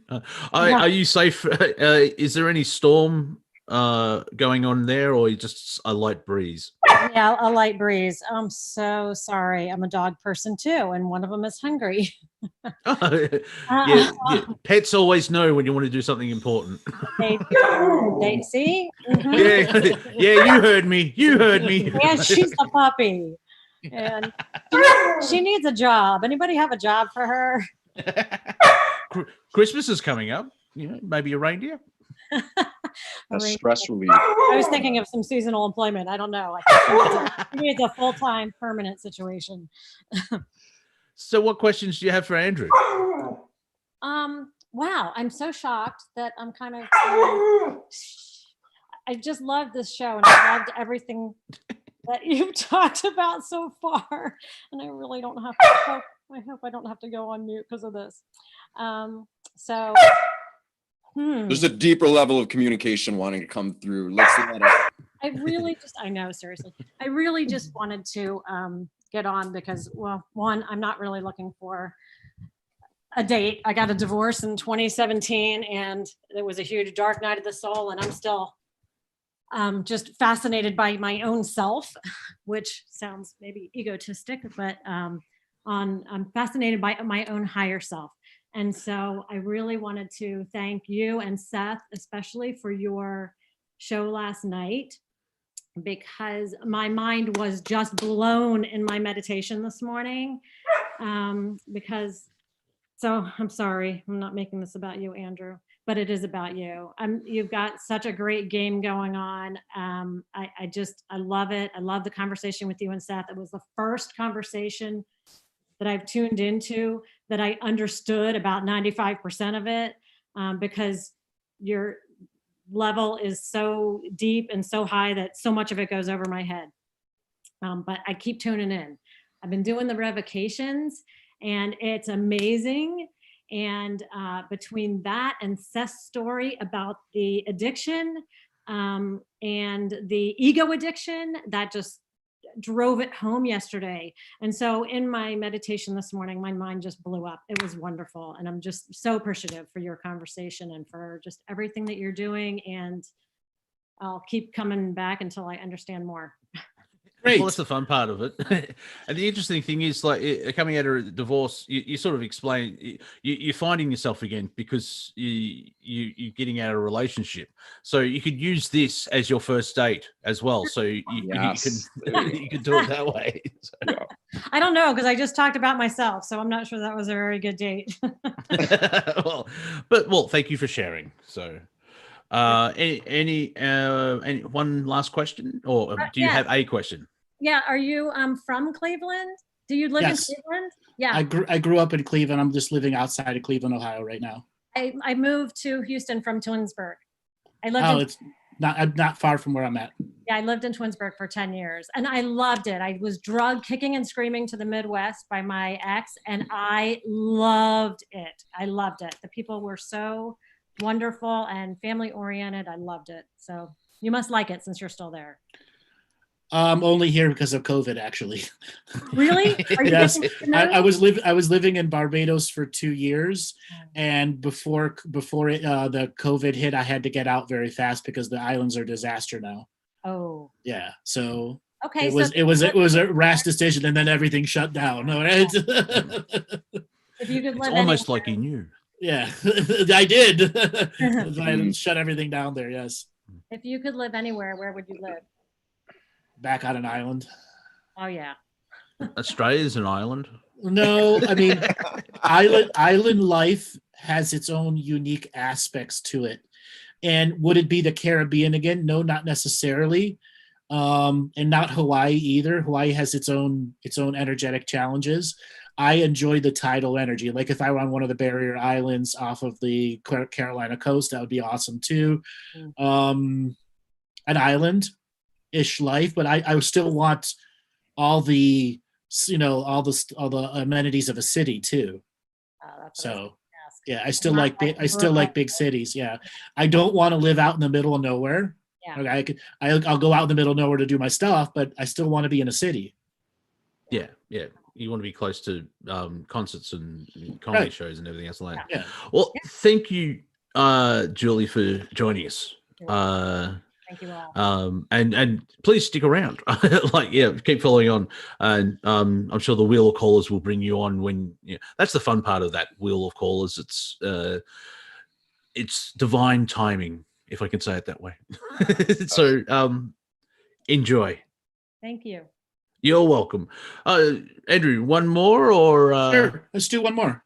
All right.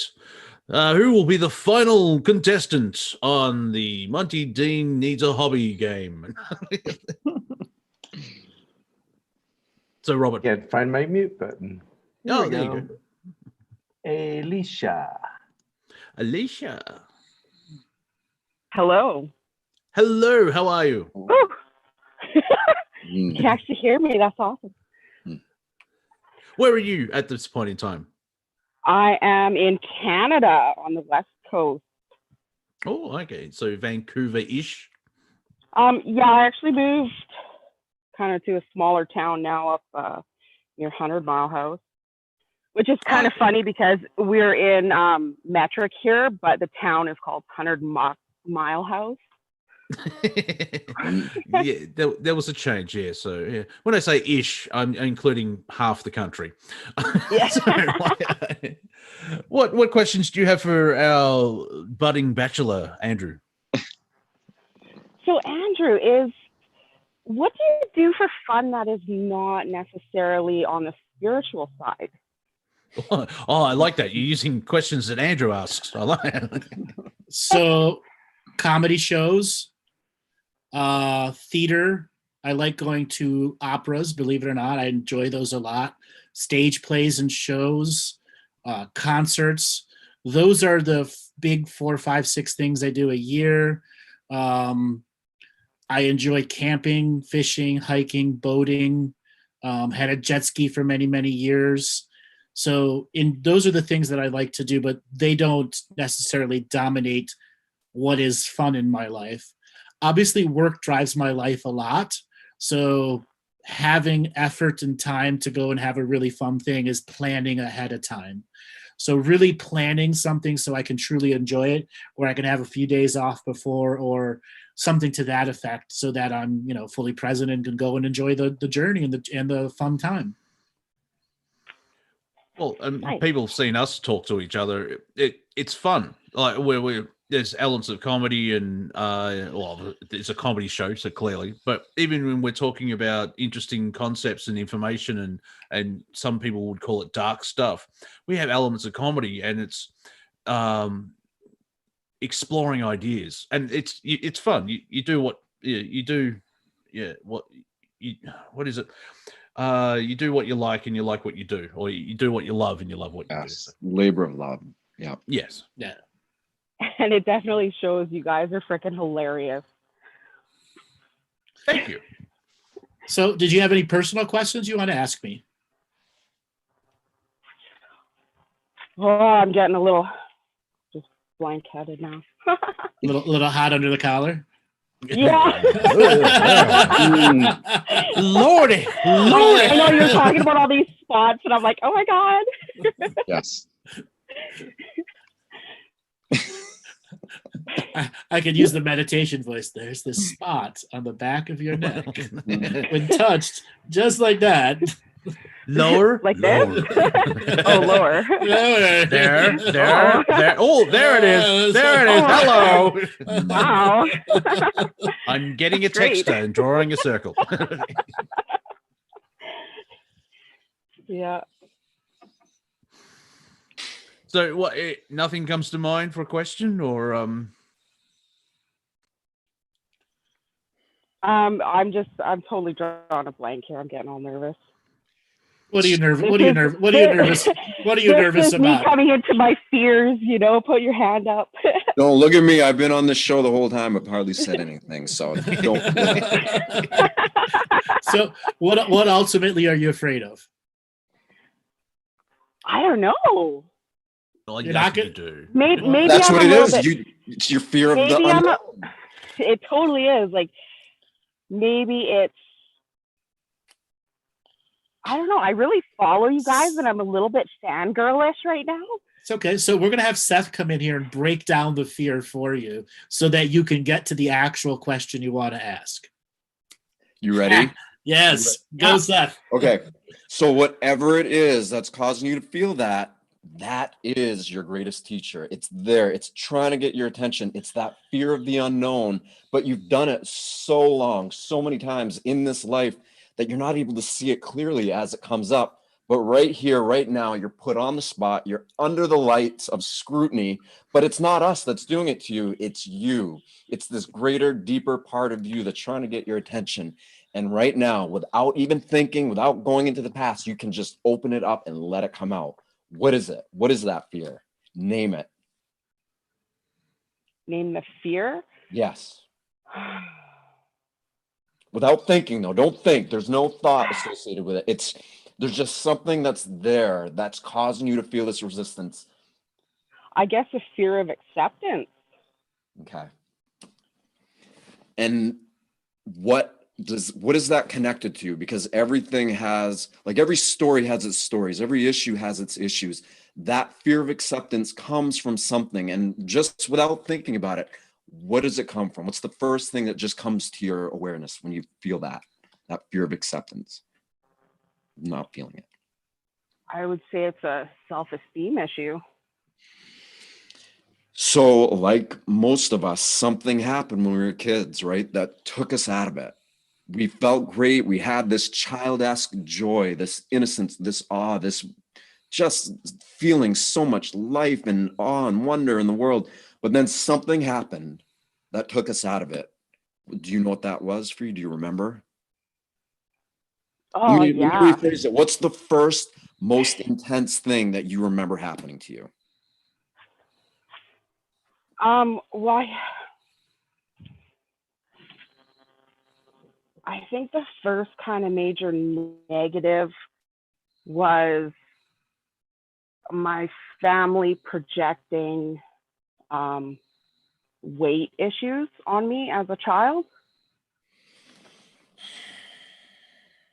So then you have held on to that, right? Whatever feeling that created in you, you literally became, like we were saying last night, if you listen to the show and if you didn't, go back and listen to it because you'll get a lot out of it. Whatever happened, it triggered feelings in your body that you unknowingly became addicted to.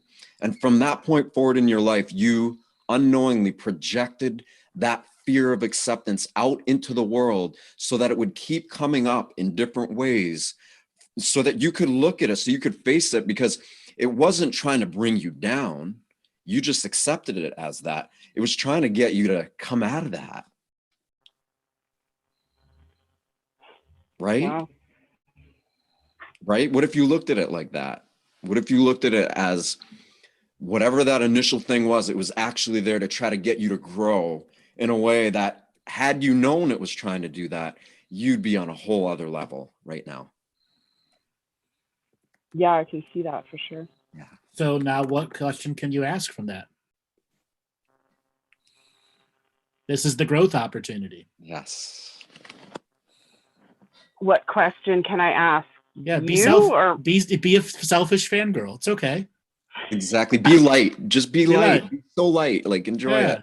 Yeah. What in life, where are you spiritually, mentally, when you are happiest? When are you projecting the most happy you could possibly project or feel? Or well, at any moment that I'm being me and I'm not dealing with the shit in the past, and any moment I'm not dealing with the shit in the future and allowing myself to be me, I am the happiest. I'm generally not a depressed person, though cyclical depression, which is not true depression, comes through from the amount of responsibility that I have. And at times I want to shuck off the responsibility and go and be a free little rebel. And that makes me happy too. Choice is what makes me happy. When I have choices to use my free will and to exercise it in a manner that's not destructive to the creations that I've made. That question wasn't that bad. Okay, see. Oh, well, thank you for that. Yeah, Not the way I expected that to go. Well, see, that's the beauty of it. Like, exactly. Now, my question to you is: do you have another question? It's okay. What do you have to do tonight? After this work. So how many hours in a day would you say that you work? Monday through Friday, 10 to 8 minimum. Okay, good. Yeah. So you have nights free. Generally, but it all depends on how many. Like, you got to realize that I talk 8 to 10 hours a day. So when I end a day of 8 hours of straight talking, I like to be quiet. I want to hear myself talk. Oh, I feel that totally. Okay. So for a perfect date on those days, you want a talker. and you can just listen. Yes. Oh my God. Thank you, Monty. Yes, I want to talk her. Oh my God.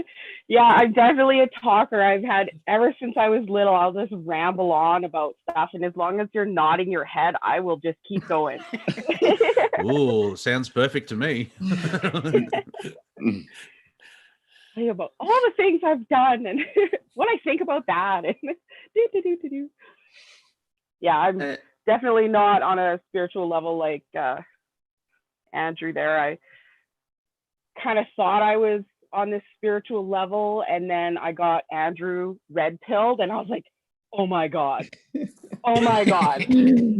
Oh, it's so much deeper. I had to take 24 hours to just be kind of, holy crap. So when did I red pill you? I saw you on the Dark to Light show with Laura and so about a month and a half ago. Yes. And then I definitely went into this. I can dream now, by the way. I have never been, well, not since I was very young. I haven't been able to dream. And I've kind of binged your show a little bit at the beginning, and then I thought I got to take some personal time as well, right? And yeah, the salt and the silver and the crystal. Yeah, great recipe, right recipe in the right moment for people. Yeah, and I did that on my tailbone, and I went and bought a detox. But unfortunately, far too many dating conversations end back to detoxing. I know. It's like I really have to go take a galactic demonic shit. You know?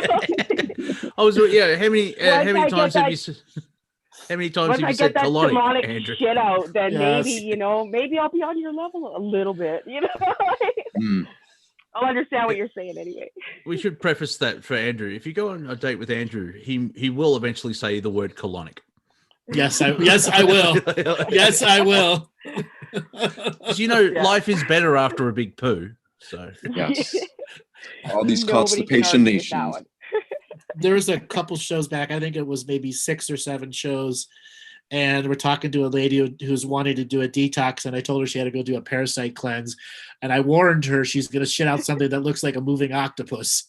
And then, that's where I got the visual of the galactic demonic shit. Anyway, I did a private session with her a few weeks later, and she's like, "Yeah, it looked like a dead octopus." I've had I didn't have an octopus come out of me. That would have freaked me out. I was like, oh my God. I remember my body decided to have a cleanse. My body decided to have a cleanse. I didn't consciously, I'll stop eating. The body's just gone, you're not hungry. And eventually I was having black tar coming out of me, and like, oh, the body's gone, we're having a cleanse, you suck. Exactly. And that was the time is very now. Yeah, exactly. Whatever, dude. Thump. So the octopus, crapping out an octopus, is actually a really common thing. When you let go a deep part of the mucus layer, it has these tendrils and things on it, and it comes out in one big giant jelly flow. No, I haven't experienced this yet, but this is what I look forward to in life. So what did you do today, honey? Well, I was on the toilet for 4 hours and I gave birth to a squid. Yeah, the food baby.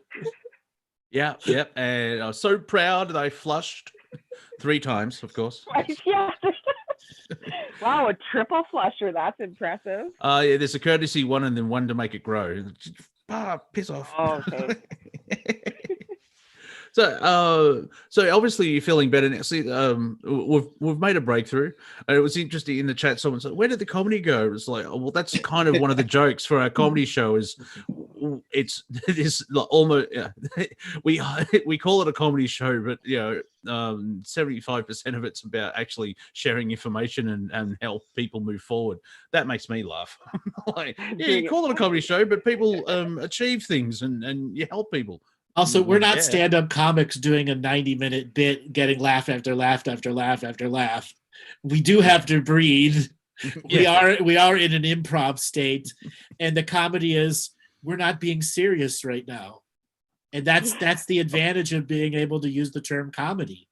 And it helps actually with the comedy in a way. The example I give is a lot of, not a lot, but when you see a comedian doing a dramatic role, it is so much easier because with comedy, you need to find the humor and go for the laugh. You use drama in that, and then you make a connection that no one else can find, and that's when humor, laughter comes out, which is, I mean, that's a 2-hour show anyway, Andrew, talking about what actually laughter is. The thing is, though, when you do a dramatic role, 80% of your energy is just removed because, like, oh, I know how to do this easily because it's in the flow of the whole show, there was a moment of, dare I say, drama, but the release of that drama, and here we are in the comedy, and that's welcome to my comedy seminar. So, use a little bit of drama and then the comedy to break up the energy, like, having a black poo. So this actually, somebody messaged me, and I had to hold myself from laughing. I don't want a poo picture before the 15th date. Well, I would go one step further. I don't want a poo picture. Exactly. Oh. Mine, we've had to at least been on a long number of days before I get a poo picture. Well, yeah, it's 2020 though. You thought dick pics were bad. Know that they had a great poo? Well, they're like, what is this? What happened to me? Yes. I've had a number of poo pictures. All right, and I'm like, oh my God, no! Take me to the hospital. There's sharing, and then there's please stop. Yes, yes, right. Yeah, boundaries. Yes, no poo pictures. No poo pictures. I love you, Stacy, but stop with the poo pics. It's getting a little. Everybody does it. When I said I wanted to know everything about you, I didn't mean everything. Okay, so any questions that are floating in the back of your mind, or you feel satisfied of all that poo talk? Oh, look, it's the leader of the Communist Party in China. I do have a comedy question. Mm-hmm. So I know some shows you tap in with, you call it the cool table, and you have different galactic people sit at your table sometimes. And I'm always like, how come people aren't asking them questions, like about comedy? Like, do they have like poo humor? Oh, yeah. Since most of them don't have bodies, they have a lot of poo humor. So for those unaware, Andrew did a show with Martina, I think it was, and there was a connection to the Arcturians. And I had an experience where, for me, I felt like I was in the Galactic High School cafeteria, and one of them said hello when they walked past me. It's like, oh, the cool kids know me. Yeah. And so that's the setup. And the question has popped up occasionally to see what the Galactics deal with humor as well. Like the idea that we wear shoes makes them funny, makes them laugh, but also we pay rent, and that freaks them out as well. So I'm working on material when I start doing my intergalactic tour. So they've clearly never walked on gravel. Yeah. Have you heard of a Lego before? So, Andrew, if I may ask, you have kids putting crap everywhere. Exactly. Andrew, what galactics do we have tuning in today? A whole lot. You have the ones in the background that are just pretending like they're not listening, but they're listening. You've got a wide variety of potentialities, wondering if it's going to go to the next level. And a lot of spirit guides beating on people's auras right now. Call in, dummy, call in. Oh my God. My guides are telling me to raise my hand, but I'm scared. Like one of my favorites that you guys did was your higher self poking at you. Why are you blocking yourself? Why are you blocking yourself? Why are you blocking yourself? Why are you blocking yourself? And I feel like that's totally my higher self is saying that to me all the time. I'm like, okay, I'm trying. Jeez. Yeah, there's moments in time where this is where like most shows in chat, I put in it's me, isn't it? And it's usually the connection between the lower self, but the waking conscious this level and the higher self going, just try now. Like, have you seen those memes where my higher self, after I make the same wrong decision for the 15th time, and it's usually someone completely deflated, like, oh dear God. So thank you for calling in. So Robert, Okay. so you want to open up to some of the mail callers too that just want to ask dating advice from me? Yeah, okay. Yeah, we'll just clarify, gentlemen. It's just not locker room talk. Let's don't go presidential here.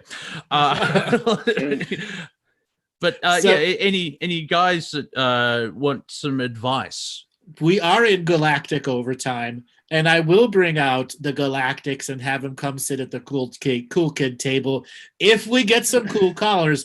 This is the Friday night comedy show, so for all you people that haven't stuck around to the end, let's take it into overdrive. See who else has their spirit guide whacking them on the head. Oh, call in, dummy! Raise your hand. I just got an image of a Syrian going, freaking press the call. I believe we've got our first. Go ahead. We got our Robert. first caller. Travers, you're up. Travers, how are you, sir? Yeah, I'm good. How are you? I'm Can all you hear right. me? Where are you? Yeah, yes, we can. Where are you calling from? I'm in sunny Byron Bay. Show off. Yeah, a bit like that. I do apologize on some level for the Melbournians. Well, yeah. I come from Hellbourne. It's like, Byron Bay, where you need Nimbin, so you know what I mean. Yeah, and it's all about the go ahead. spaciousness for me, brother. So I, share some your way. Oh yes, please. The band Cog that I referred to, I think the drummer lives up there because there's. He does. He lives in South Golden Beach. Oh, the singer lives there actually. Yeah. Oh, there you go. Yeah, well, Yeah, he 1 has degree of a separation. he has a waste recycling business. Oh, Yeah. awesome. So I don't know how that relates to dating, but you never know. Well, if you know someone famous, it sometimes helps. True. So- yeah, that's an aspect. Any questions for Andrew to help you get some yo? What was that? What was that statement? Would you To like advice help to you to meet what? somebody? Get some. meet somebody. Yeah, I'm speaking ghetto badly. Yeah, that's not my issue, I don't think. I think what's interesting to me, I think, is maybe the balance between what I notice is at parties sometimes, I very quickly will get to childhood trauma. So you kind of drop in too deep, too quick, and then I'll be like, you know what? I'm not the best person to talk at parties all the time because it just seems to get to that depth quite early. So do you drop in or do they drop into that level? I do. I just tend to You like to it's share. not. I'm not unable to get out of it, but it is an intriguing dynamic, and I'm sure other people have a tendency sometimes to need to drop in too deep, and it can actually take away from the ambience of having like a more lighthearted experience. And that's something that I've opened up to a lot through Andrew having such depth of knowledge of our intergalactic nature and multidimensional nature, but then also being like, kind of like, well, fuck it as well. Don't be too attached to it.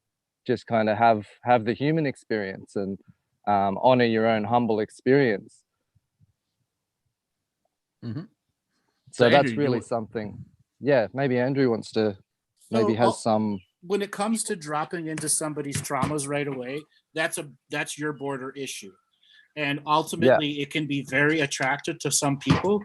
I know this because all too often, if I'm in these private conversations, that comes up. The skill is never off in me. I do have to dim it. So you have to learn how to dim your skill and learn chit-chat talk. Yeah, Yeah. what I've learned to do is say, "Oh, I'm not the guy. Actually, this is probably not the best conversation." But the thing for is, you. I'll just- you are the guy. If you could do it naturally, you should be doing it as paid sessions. Okay. Yeah, true. Yeah, You should I'm be getting doing it there. as paid sessions.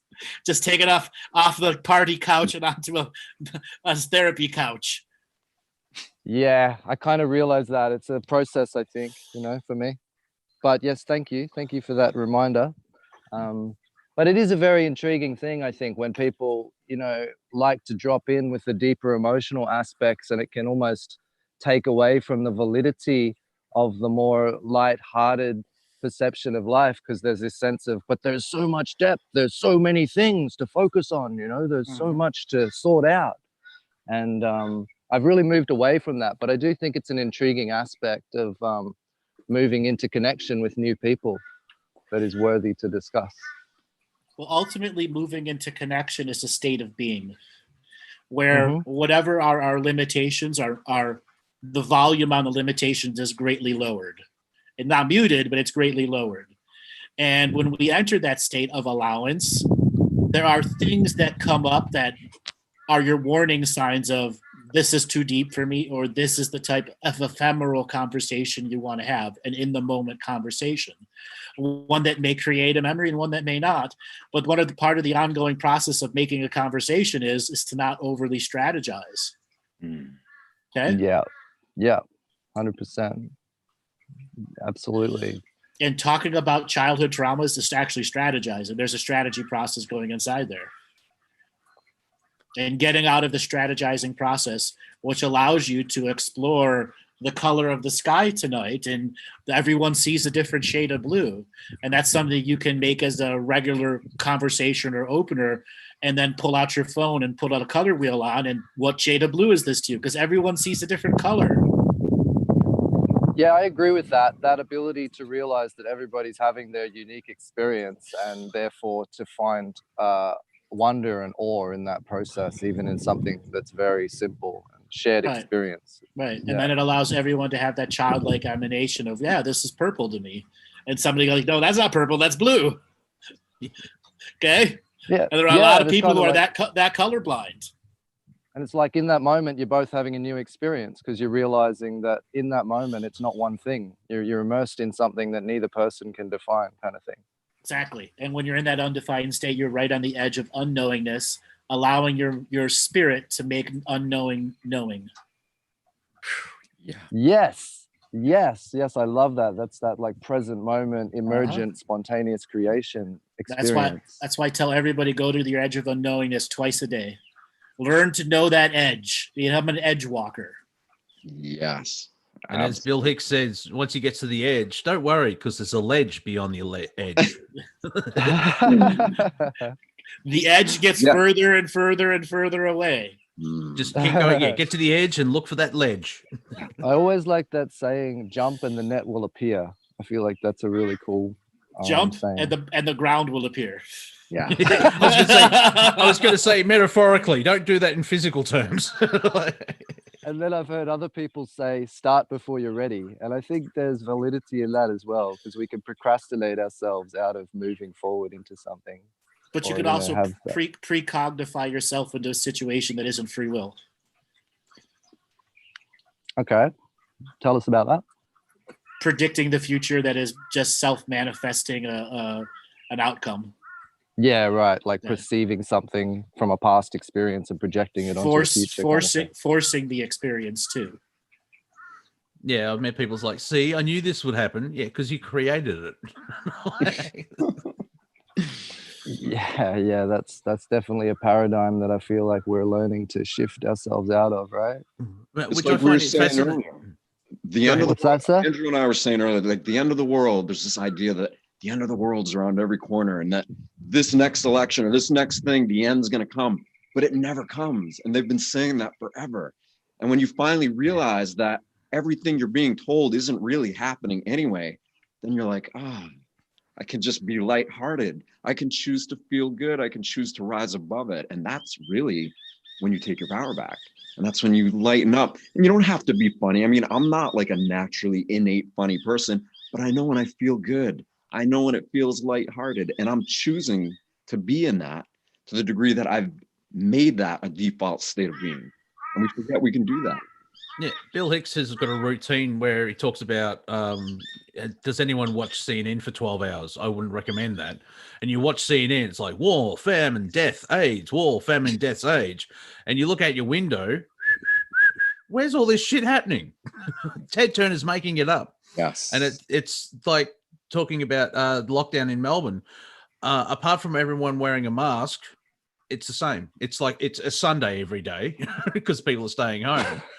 but then you watch the news and it's just today tragedy struck when Collingwood won the grand final. They just make everything out into a negative aspect, and everybody buys into it. Yeah. Well, you know what? It's actually difficult to believe in a world that you can trust in. That's what I noticed. People find challenge in believing that they could trust in the nature of this creation because it's been seeded so deeply that it's something that is out to consume you, that it's actually challenging to step into the space that is like a fully embodied revelation of just being like, oh, actually, that was a dream. Yes, it's every reason too, though, because we are the creators of this. That's what we don't realize. We're stuck in the creation and we believe that so much that we give it power over us. But that's why it's that quantum jump. You might not be able to see or know what's on the other side, but go for it because this doesn't suffice. It's that internal. And it comes to a choice where you don't have to believe the global narrative and you can create your own little dream bubble. And instead of the way that the media, the false reality that the media puts forward and people buy into it and they get addicted, then the duality of it all. Or you can play with your cat for 5 minutes. Yes. Yeah, totally. Well, that's why I love that concept that Andrew puts forward of the great dream of peace. Like it just positions this unknown coordinate that you can put a synergized consciousness towards. And assemblize all of yourselves who have been working on this also. So they all can individually dream their own great dream of peace and then share it with all of the others dreaming the great dream of peace. And that's that synthesization process of all the many selves working towards a common goal. Yes. See, I also talk about this stuff at parties, and it's like it just depends on where it goes. Well, it will get you laid. Yeah. It will get you laid. As long as you're smiling, as long as your heart's open, then you got to do it. I got to be honest, it's not always the objective to get laid. I definitely value friendships more than as much as I value. I'm a very sensual being, but I value friendship highly, and I think people overlook it when it comes to sexuality. I think there can be a distortion that's been imprinted that your goal is to get someone into bed that can take away from the friendship. Absolutely. And that's the big challenge I ultimately have in dating. And if you look at marketing. The verbal friendship relationship is far more rewarding. Obviously, sensuality and sexuality is a natural part of each being.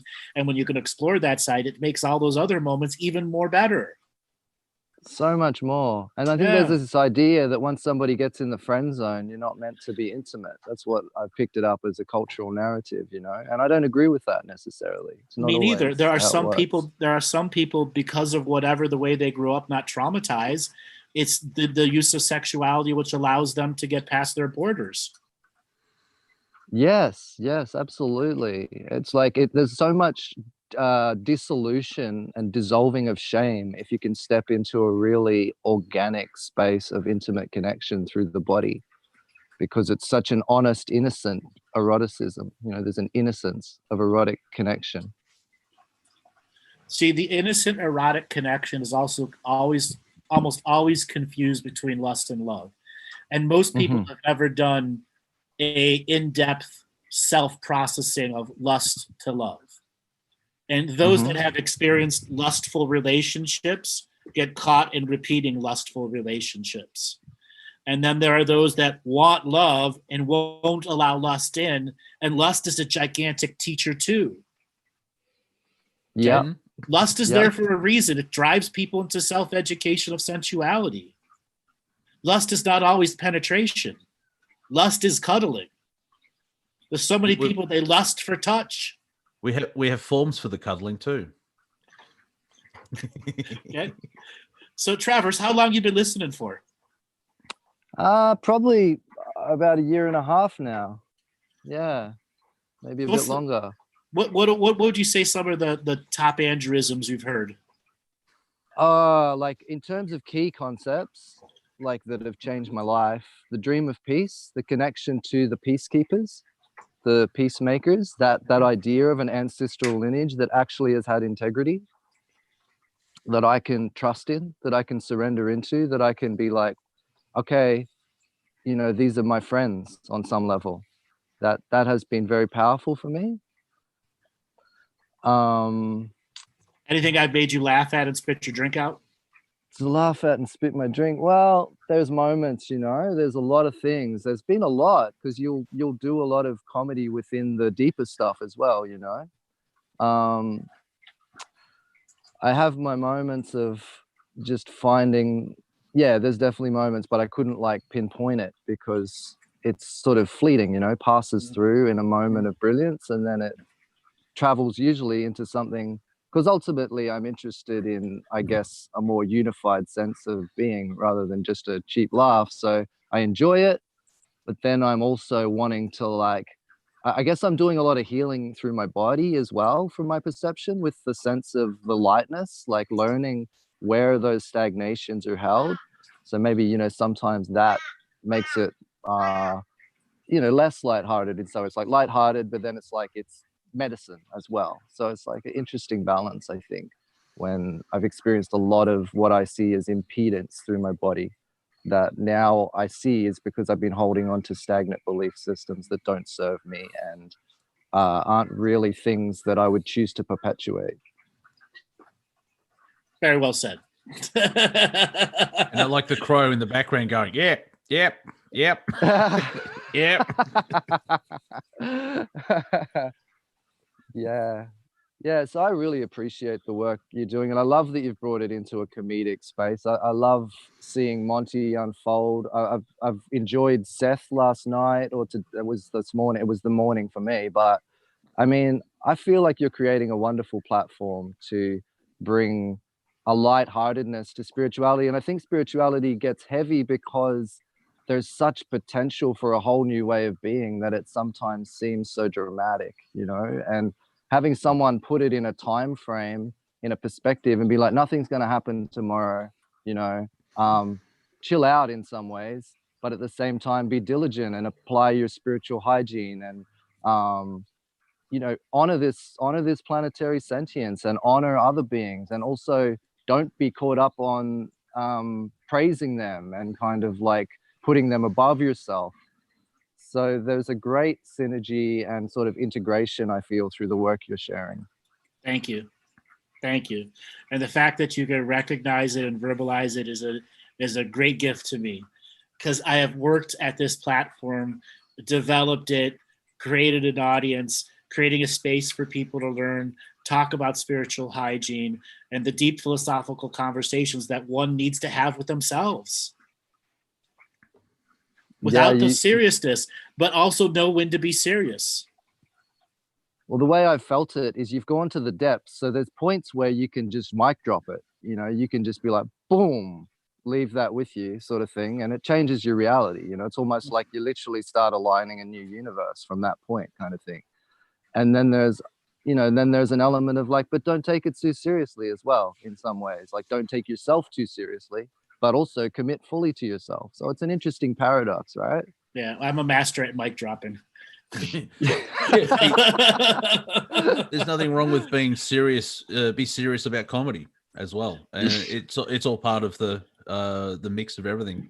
It's like yesterday with Seth, I quite a few mic drop moments. Right, blip. Here you go. Yeah, I did feel that. Hey, I felt it. It's like really cool seeing such different forms of wisdom interacting. But he could pick the mic up and drop it for me. That's what I love. When somebody picks that mic back up, all right, let me have my moments. And we're going to see a lot more of that too, because as everybody's becoming more aware, the potential for this to really explode is there, you know?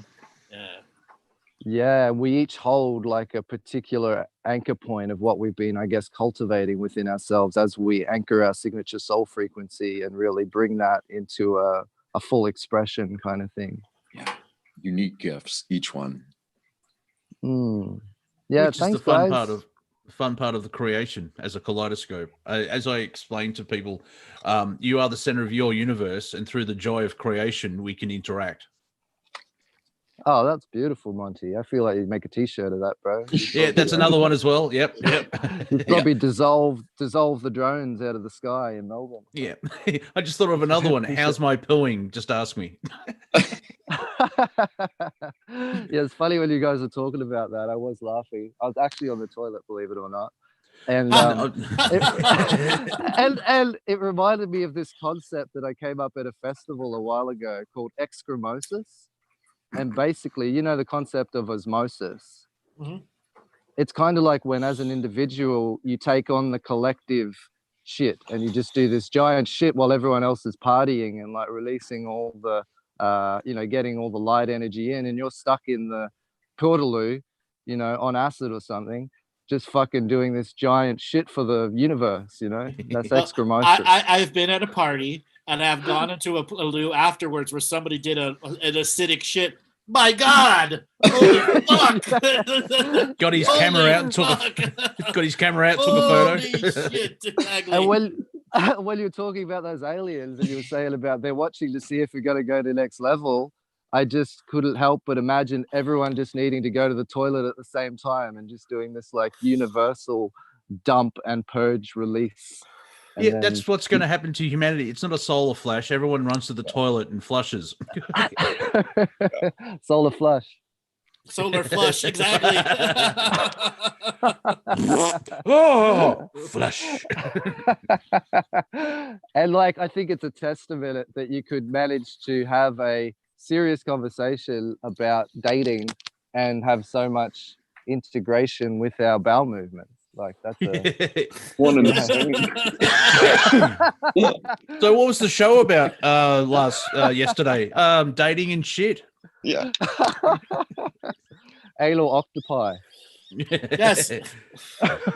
Release the Kraken.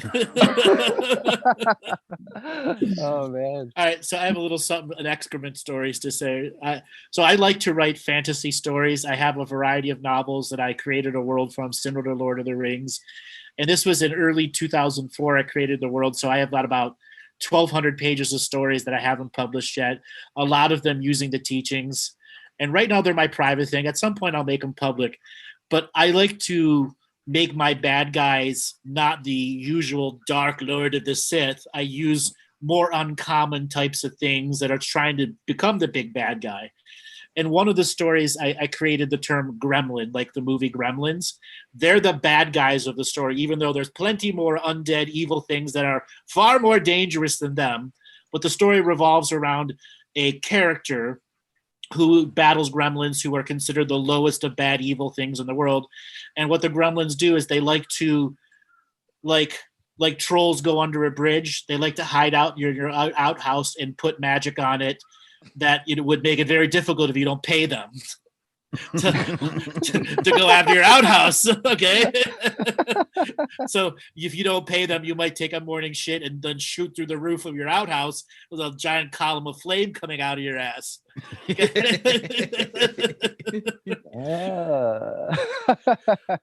just quickly want. Oh, go ahead. So in this story, I needed to come up with something really different, and I decided to come up with a term called an excrement elemental.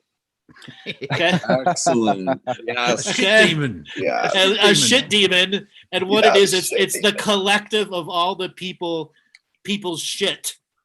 And he had developed this spell against the gremlins over many, many years. And he was in a super evil neighborhood where there's just super amounts of evil in a city. And he found where all of their shit is put into this outside of the place, and he cast the excrement elemental on that, and a giant excrement elemental came up and attacked the city. Oh, okay. I just want to quickly thank James for the idea in chat. After lockdown, I'm having a shit party, so everyone wants to come and reach enlightenment. Toilet paper's on me. Yes, look at that. Yeah.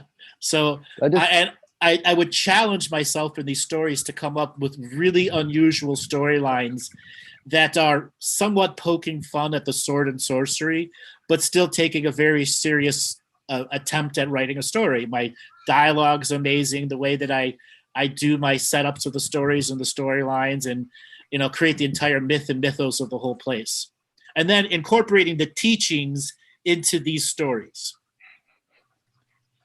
Yeah, when I'm listening to you talk, I'm like, getting the download of how deep into that process you explore, and I love that continued encouragement to keep going deep into my own creativity and to share that as a teaching for people.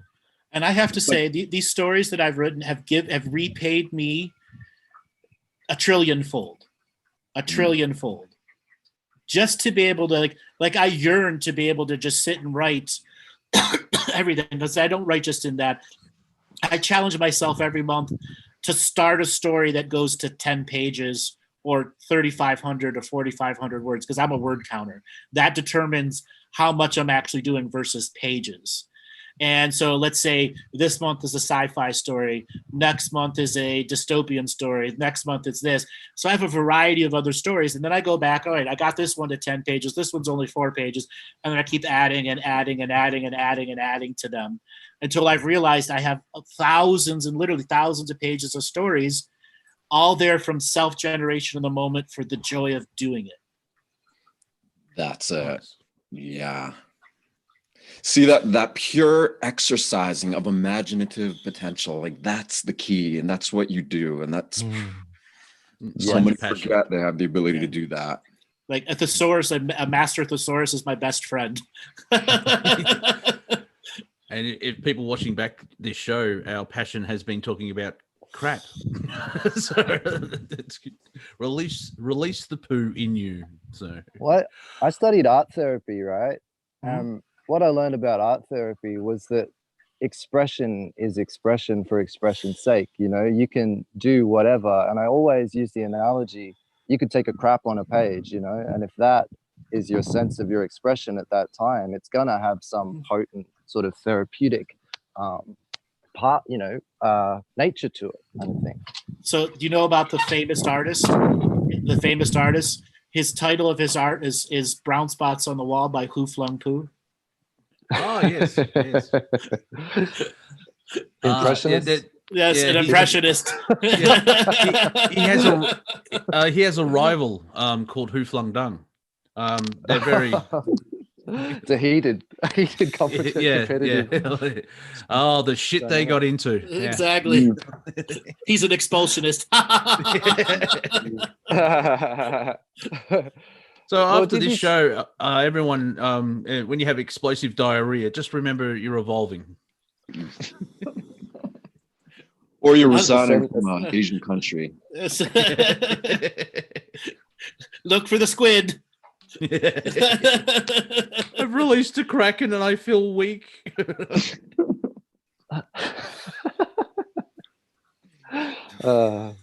Yeah, thanks for a fun morning. Hey, I just woke up and just sort of found you. I was like, oh, I'll see what these guys are on about today. And here you go. Yeah, you sort of like me, because I have to wake up as well. My entire day's really weird after these shows, because I'm like, what do I do now? I'm light and fluffy, and I'm just going to watch Doctor Who. Well, we have been going for nearly 3 hours, so I'm going to call it a day. I'm going to call it. Yeah, Saturday. Doctor Who calls, Monty. Doctor Who calls. Yeah, man. I'm up to the Ninth Doctor. I started back in 1974, and now I'm up to 2005.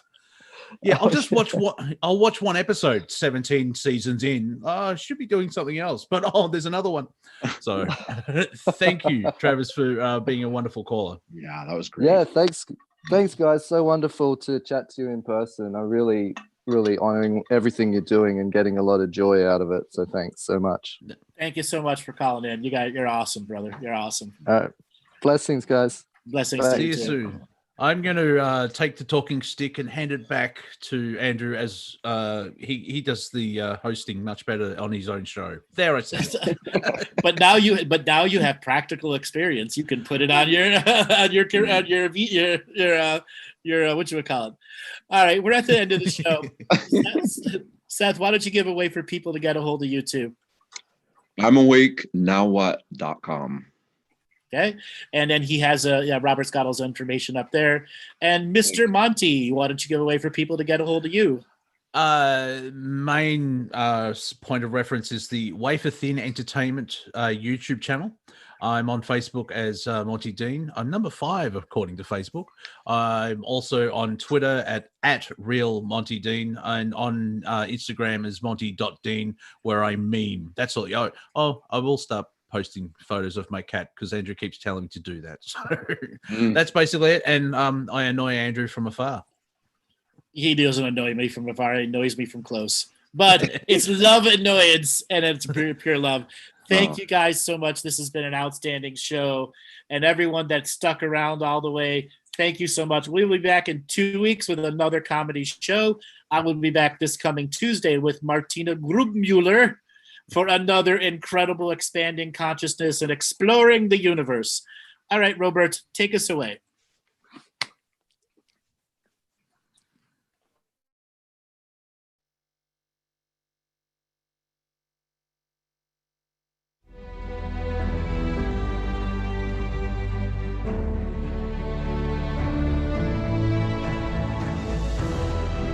Each different bubble of reality is true. A galactic historian is a person that looks at all the lines of dramatic.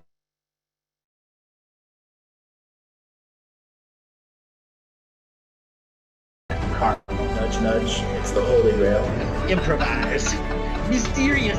It's counter psychic intelligence. Why is DNA farming of this star cluster so important? Because we do manifest our reality. We do create our reality.